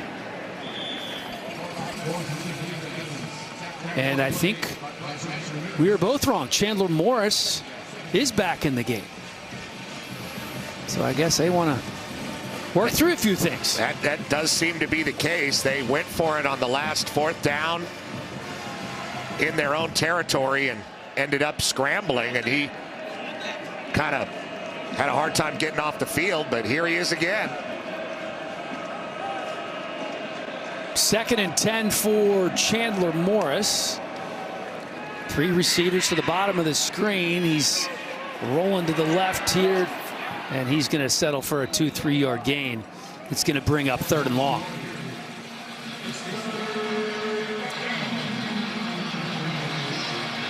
Yeah, I get you want to work through things, and I understand Coach Morris putting Chandler Morris back in the game. I just don't know if when you have as much riding on this quarterback and this season as you do, if you'd want to risk it for an extra touchdown or 2. It doesn't seem to make a lot of sense to me. Yeah, this game is not the end-all be-all for the Mean Green in the AAC, but there's something he wants to see from his offense before he removes his starting quarterback in this game that's already gotten away.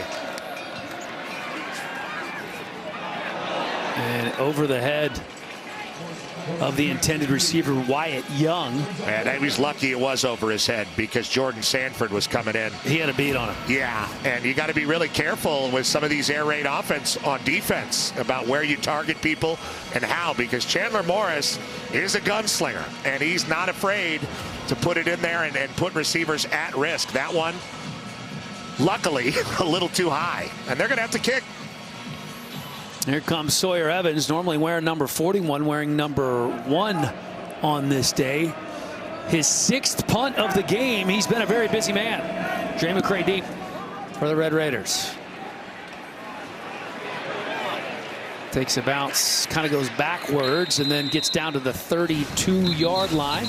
Thursday, it's baseball night in America on Fox as Bryce Harper leads the Phillies in an NL East showdown against Francisco Lindor and the Mets, or Corbin Carroll and the D-backs battle the Brewers. It all begins Thursday at 7 Eastern on Fox. Check for the game in your area. We do have a flag down. Holding on the return there. Tudashinda Salam, our referee. And it's been nice. We haven't seen a lot of Mr. Salam. No, we talked to Pereira and saw his tie clip in the first half, and that's been one of the only smooth things about this game. Well, it's good when you get Pereira on camera early. Yeah. You know, it makes the bosses happy. Established. Yeah. Handsome devil. You got to get him on as much as possible. If you're Texas Tech, though, everything's gone perfectly and smoothly and procedurally. If you had a lot less of that. Yeah, and then you just jinxed him again. Well, you got the 3rd quarterback in. New offensive lineman, that was Dalton Merriman. Number 67, offense, 5-yard penalty, 1st down. And he got his first start together today because Sterling Porsche was out, the left tackle, who was going to be going into his 28th career start. So Merriman doing all right today. Not too many penalties for Texas Tech, 6 for 50, and none of them have really hurt them badly at all. Well, that's what was driving Joey McGuire crazy, was they had so many pre-snap penalties, so many that were avoidable. Sheridan Wilson, the center, the first-year starter, had 4 penalties himself coming into this game, but they've done great to this point, you know, with the new starting left tackle. They also lost Vinny Scurry for the season, their starting left guard. So the entire left side of that offensive line was not in place when the season began.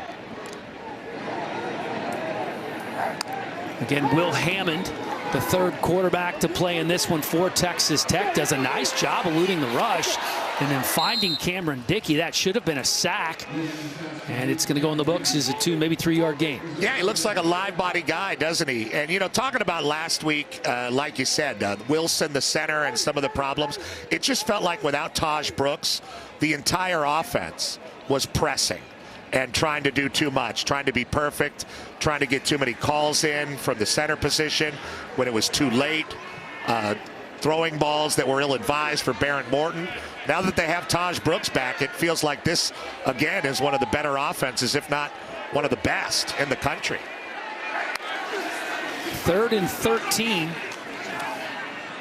Hammond with another on-target throw, forward progress. Should be a first down for Texas Tech, and that's Micah Hudson, the true freshman. Big-time recruit, as you talked about earlier, making that grab.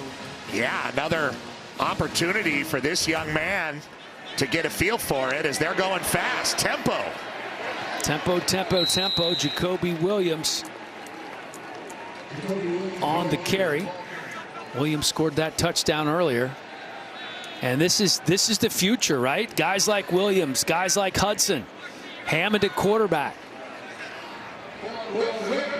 It's actually great to be able to get them some work in a game like this before you enter the meat of the conference schedule. And quality work, 13-yard pass and catch and a 10-yard run. Time winding down here in the third quarter. Texas Tech getting the newbies in there, and they're getting some work, looking very impressive here in Lubbock. As the third quarter comes to a close, the Red Raiders just getting warmed up here. An early kickoff. Wes Welker and 2 others going into the Ring of Honor. The party rolls on after this.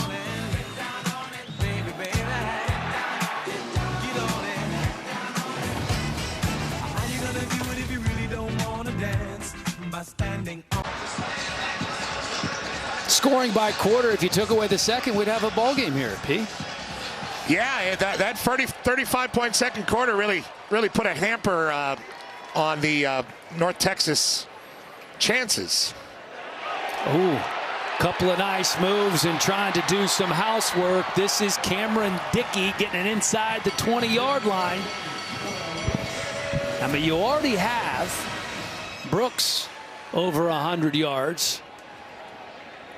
Dickey wouldn't mind having his first 100-yard game. He came into this game with 30 rushing yards on the season. That run goes for 38. And what a find. Not a highly recruited guy out of Austin, Texas. We mentioned he played quarterback and defensive back at the high school level and really was a do-everything guy for his team. And Joey McGuire and Zach Kitley dug this guy out. They found a really good second back to spell Taj Brooks. Very under-recruited. They called him a diamond in the rough. Quick pass off the hands of Mason Tharp. Dickey was a guy that you talk about putting his team on his back. Not only did he play quarterback, he played DB. He literally carried them. It was a smaller school in Austin, Texas, to the state playoffs in back-to-back seasons. And they saw what he was doing at those positions and said, we think we could use this guy. Doesn't matter where it is on the field. Yeah. Let's sign him up. And in the meantime, Will Hammond's out there surprising everybody. Trying to throw that one right off Mason Tharp's body. He didn't see it coming. Keeping it on the ground here again with Dickey, who gets back to the line of scrimmage to bring up 3rd down and long. Yeah, kind of a fake flip play, and then they run the counter back the other way. Interesting stuff. from Zach Kittley, a very, very innovative offensive coordinator for Joey McGuire on his staff. Yeah, you talk about the connections between these two staffs. Zach Kittley and the offensive coordinator for North Texas, Jordan Davis, were in each other's weddings. That's how close they were. They started their coaching careers together. There's Coach at Zach. Texas Tech. Kittley has to be pleased with what he's seen today.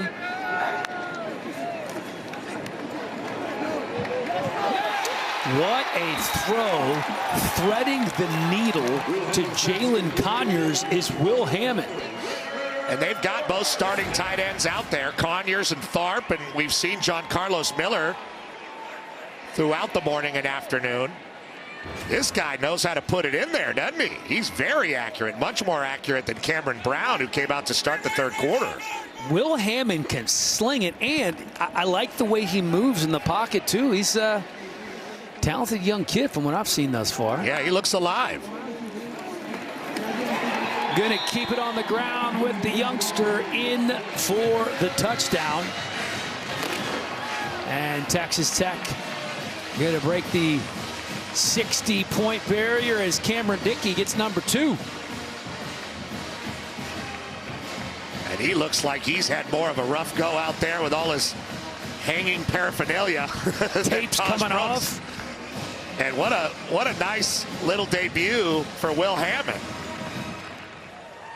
Lot to feel good about in Lubbock. 4 of 6, 67 yards.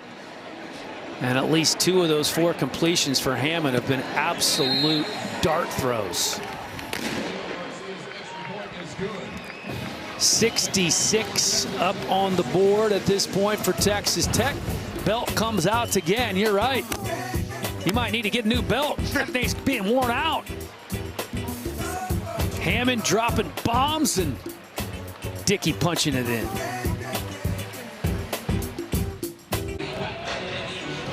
.52 in the first half, 66 in total for Texas Tech. Red Raiders bouncing back with a vengeance after losing in Pullman, Washington to Washington State. And this is a statement game in terms of just all-around performance, both sides of the ball, offensively, defensively, everything been clicking for Texas Tech. That's really been trying to find their groove since the opening game of the season that saw them win by 1 point over Abilene Christian. Overtime in Lubbock. And that is it for Chandler Morris. Looks like Drew Mestemaker coming out. And Morris didn't really play horribly. 15 of 27, 162 yards, 2 touchdowns, 3 picks, but 2 of them were right off the hands of his receivers and into the hands of Red Raider defenders. 2 unlucky picks, a couple of drop balls. Things just not going well for the entire offensive unit for North Texas as a whole. And the football gods certainly not smiling on them today. Drew Mestemaker, 6'4", big kid, 210 pounds out of Austin, Texas. The big story for this guy is that he didn't even start at quarterback in high school. Not a high school starter. Played behind Deuce Adams, who's a big recruit out of Louisville now. Vanderbilt High School Vipers in Austin, Texas. There you see Chandler Morris on the sideline. He went to Highland Park High School. The Scots in Dallas. Around the left side is Shane Porter. Going to be chopped down about 3 yards shy of the line to gain. The most overtold story in the history of the world. What's that? Chandler Morris, not Mestemaker, went to the same high school that Clayton Kershaw and Matt Stafford became best friends at. It is, yeah. Yes, did you know that Clayton Kershaw used to snap it to Matt Stafford? Have you ever heard that story, Helly? There's a new one now. And I'm going to forget the hockey player. I'm embarrassed. But Jason Tatum and unnamed hockey player, hopefully somebody can help me, who won the Stanley Cup, both won championships this year. Went to high school together, famous picture of them sitting on a bus. You're going to have to get up pretty early in the morning to beat the Kershaw-Stafford story. Oh, it's Matthew Tkachuk. There you go. Yeah. As Mestemaker fights for some yardage. 6'4", 210, freshman. Pretty big frame guy. Bigger than Morris. Let's see if they can get a little something going here with just under 11 minutes to go. That was a tough one to try to bring down. That was Landon Sides. And you can see Mestemaker saying, my bad. Pretty cool, though, not to start in high school because you're behind such a good player in Deuce Adams, and then to be able to go to a place like North Texas and get on the field. That's a testament. That's a neat deal. Testament to how good he is and how you can persevere through almost anything in football. Most famous backup quarterback who never really played to go on to NFL success, your guy Matt Castle, perhaps. The Cass Dog, yes, I recruited him. Is that when right? I was at USC at a Chatsworth High. You sealed the deal? What'd you guys do on the recruiting visit? I took him around Carson Palmer and said, this is our quarterback. You can learn from him. There was a pause there for about half a second. It was the first time I've ever heard you pause as you were running through your brain. What did you want to share about the recruiting Matt visit? Castle invited me to his wedding, and I forgot. Didn't show up, so I'm still trying to live that down. Hold on. Miles Coleman. Miles Coleman trying to go the distance. Nice play there. You see the wheels from 13. That's going to make things look good in the stat board for Drew Mestemaker. A 49-yard gain for Miles Coleman. Yeah, just a little late to react defensively, trying to get over there. They throw those quick screens out, and they had another one go for a long touchdown to Wyatt Young in the first quarter, way back in the first quarter. Flags flying everywhere. Much tighter game back then when Wyatt Young scored. Can we just rewind to the fact that you got invited to Matt Castle's wedding and you forgot about it? Well, I was hoping that the big play would erase that admission. No, It's been a long game here. No chance I'm not coming back to that. Yeah, Castle's not happy about that. Neither is the wife. Hasn't been addressed since? It has. Offside. Defense. Unabated to the quarterback. Half the distance to the goal. First down. All right, we'll move on. First down. Matt Castle, also a really special baseball player. A lot of people, he could throw it 95 from the mound. And when he didn't think he was going to play at USC ever, he tried to join the baseball team and then broke something up there on the mound and went back to football. Is that right? Yeah. Talented dude is Matt Castle. I think he's plying his trade at broadcasting recently, working up there in the Boston area. Here's Mestemaker spinning out of a couple of tackles and down to the 1-yard line, bringing up 2nd and goal.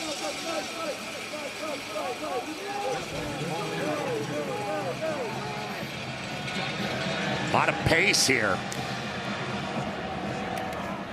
Keeping it on the ground and then walking into the end zone is Shane Porter to get North Texas on the board once again. Something good for North Texas. Getting Mestemaker out there, leading a touchdown drive. These are not small things in the grand scheme of things for a guy's career and how you get a team developed and ready if you're getting blown out. There is work that you can do. We've seen it from blowing somebody out, which Texas Tech is getting a lot of guys in there, but Eric Morris able to get some work done too with his guys deep into this game. Nguma up and good. 21 points now on the board for North Texas. Drew Mestemaker spinning, weaving down to the 1-yard line before it's punched in by Porter.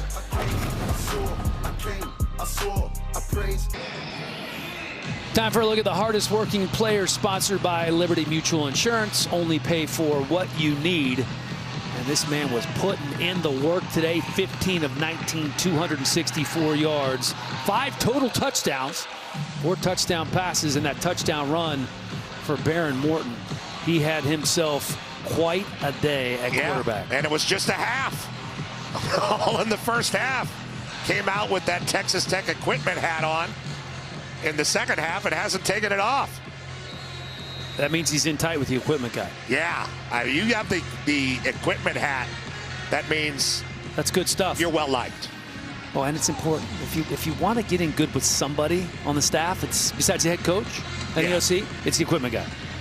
Texas Tech in that second quarter scored those 21 points off the 3 picks. And that was really all she wrote for this one. A 35-point second quarter as we take a look at Morton's day.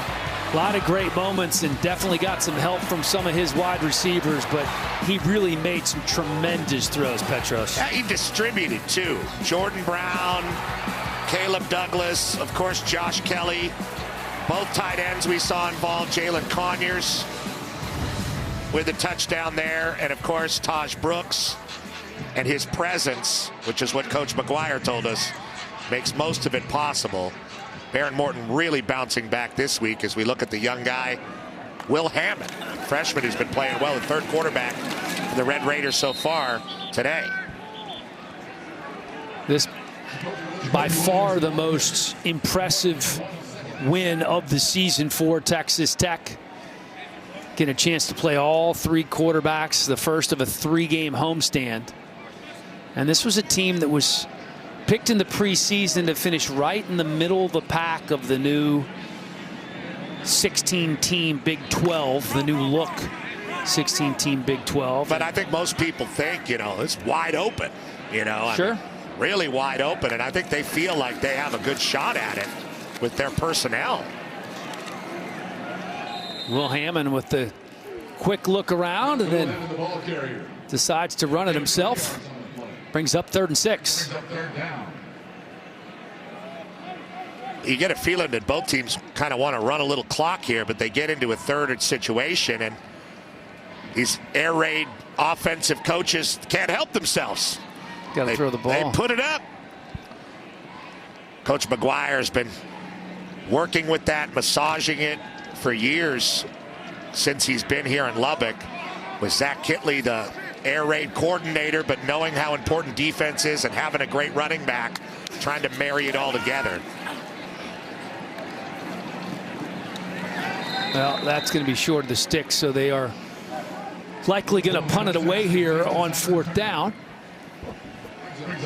Tyson Turner on the catch. I mean, both of these teams have these air raid principles, but kind of maybe add a little bit more to the run game than perhaps the original air raid system had back in the day? Everybody's air raid is a little different, right? If you're talking about what Cliff Kingsbury used to do compared to Mike Leach, compared to Dana Holgerson, compared to the different coordinators around, what Morris does, everybody's got a little different twist to it. I would say what you have at Texas Tech is personnel based. You have a great running back and you have a giant 6'9", 270-pound tight end in Tharp, and then Conyers, who can do a lot of interesting things too. So you're really putting 2 tight ends into an air raid system where you can put those guys out in the slot and move them around, especially Conyers, and they use Tharp like a lead blocker, almost like a fullback.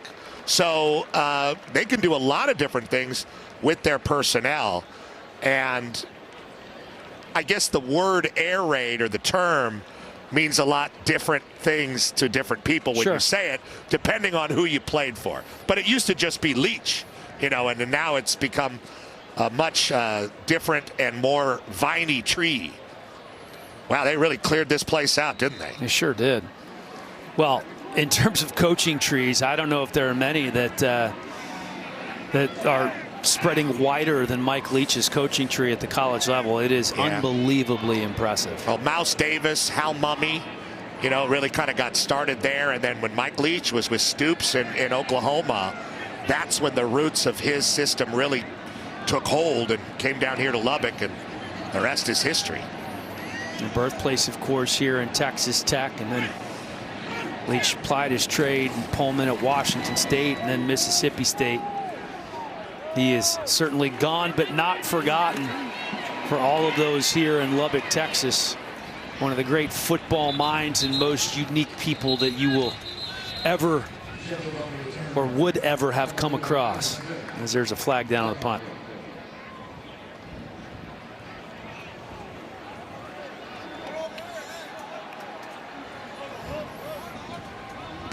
There is no foul on the play.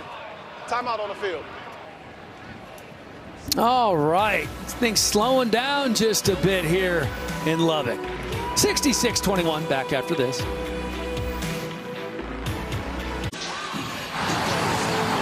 Mention that new look, Big 12. Some big games coming up for Texas Tech, Arizona, then Iowa State, Deion in Colorado, Ollie Gordon in Oklahoma State. Red Raiders going to have their hands full with some of these teams. Right now, 5 Big 12 teams ranked in the top 25, led by number 12 Utah and number 13 Oklahoma State. I don't know, Mike Gundy, Kyle Whittingham. Who would you rather have as your coach? Two of the great deans of college coaching. That's true.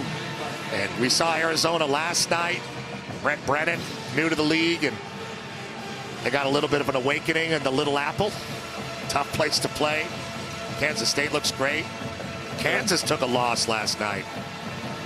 Yeah, Kansas State 31-7 in that game. Good to see Brent Brennan, such a good dude. Good to see him. He had did such a tremendous job at San Jose State.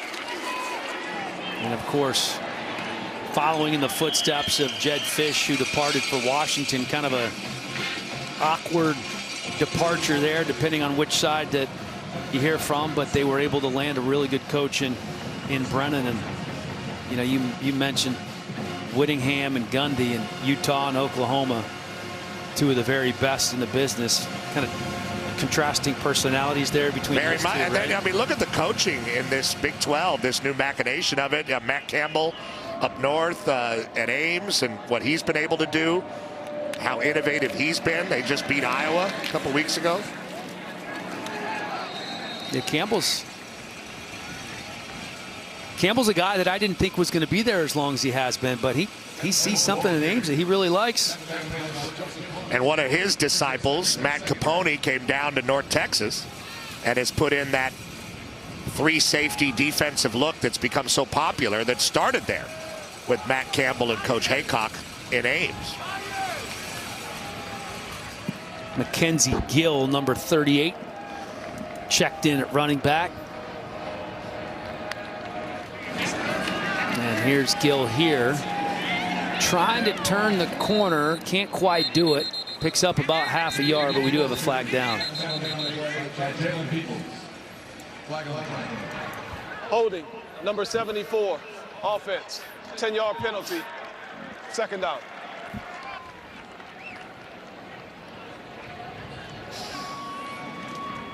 Starting to rack up the penalties here with some of the backups in, but Larry Moore out there with that penalty, one of the starters. Starter played at Texas Tech before. They've still got the right tackle starter in the game. And he is a former Red Raider who gained a bunch of weight this summer so he could get on the field with North Texas. He said he did it with Panda Express. And creatine. 25 pounds. I didn't know that stuff was still legal.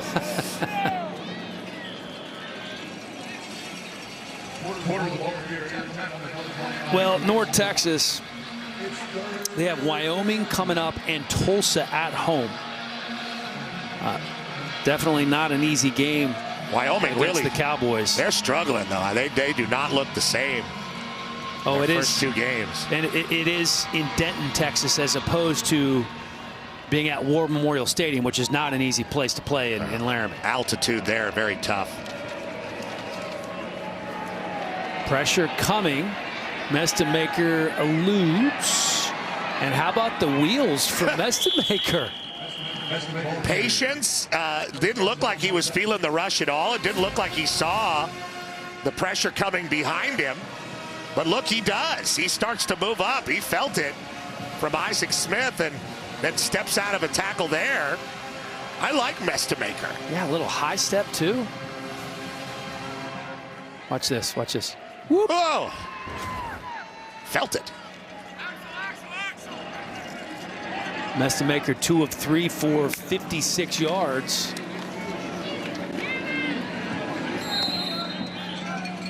Not a bad performance from a guy who was really in a battle for that backup quarterback spot with Cash McCollum. Looks like he won it. at least based on what we saw as far as who came in. Yeah, who came in first. We actually asked Eric Morris who would be first man up after Chandler Morris, and he said you have to wait and see. Yeah, they didn't so know. Now we have. But as far as the Red Raiders go, it looks like Hammond's really outperformed Brown as their backups. Yeah, I thought Hammond looked pretty good. It's kind of become a big spring game here in the last 2 quarters. It really has. You know, a showcase for everybody else and maybe a little bit of the future. Kind of nice for those starters, guys like Baron Morton and Taj Brooks, who can put in a half of work and then put the baseball cap on and kind of hang out. And guys like Tharp and Conyers got to stay out there and put in work with the backup. That's what you got to do when you're the new guys. They're still, you know, hey, they're first-year transfers coming in from Elon and Arizona State as we wind down to the 2-minute timeout. Eric Morris giving the referees an earful. We'll be back.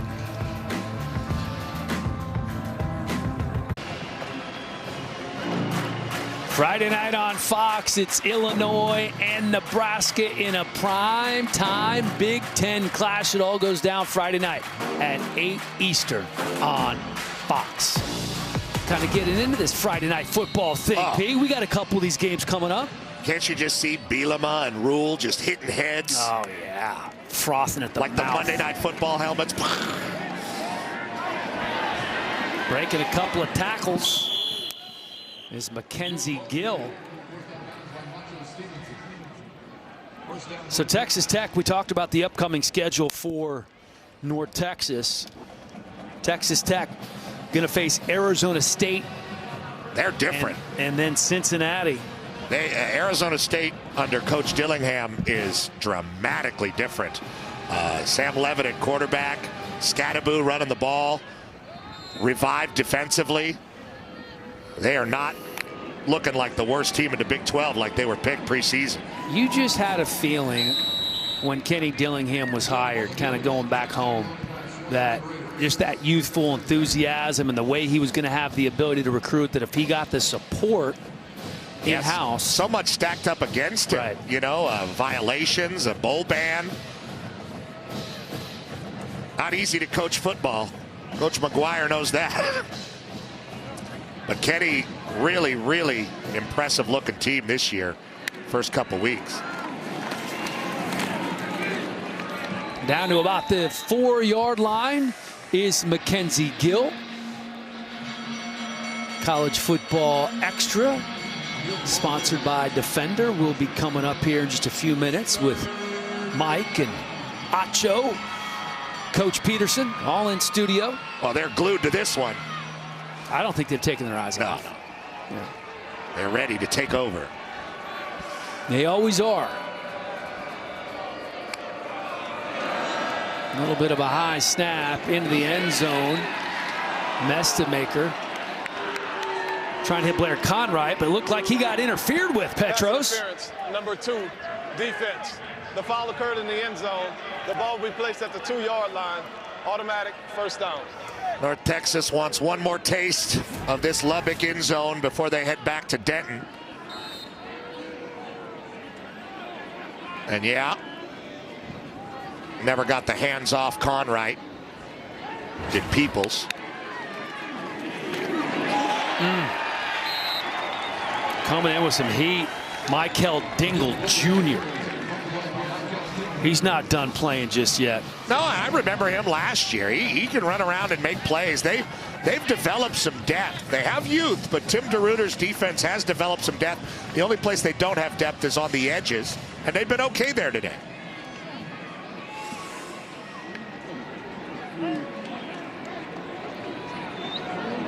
Time winding down. This is a big score. You can find the end zone here. It's almost, you know, they beat you by twice as much. And here, they beat you by 3 times as much. Last play. See if they can get in there. Mestamaker trying to buy some time. Got to let it go. Goes down awkwardly on the sideline. And the Red Raiders of Texas Tech put 66 on the board in their most dominant performance of the season. What a bounce-back win for the Red Raiders. Joey McGuire, his troops have to be pleased with almost everything that happened on the field today. 9 players with touchdowns, the most in school history since 2000. Head coach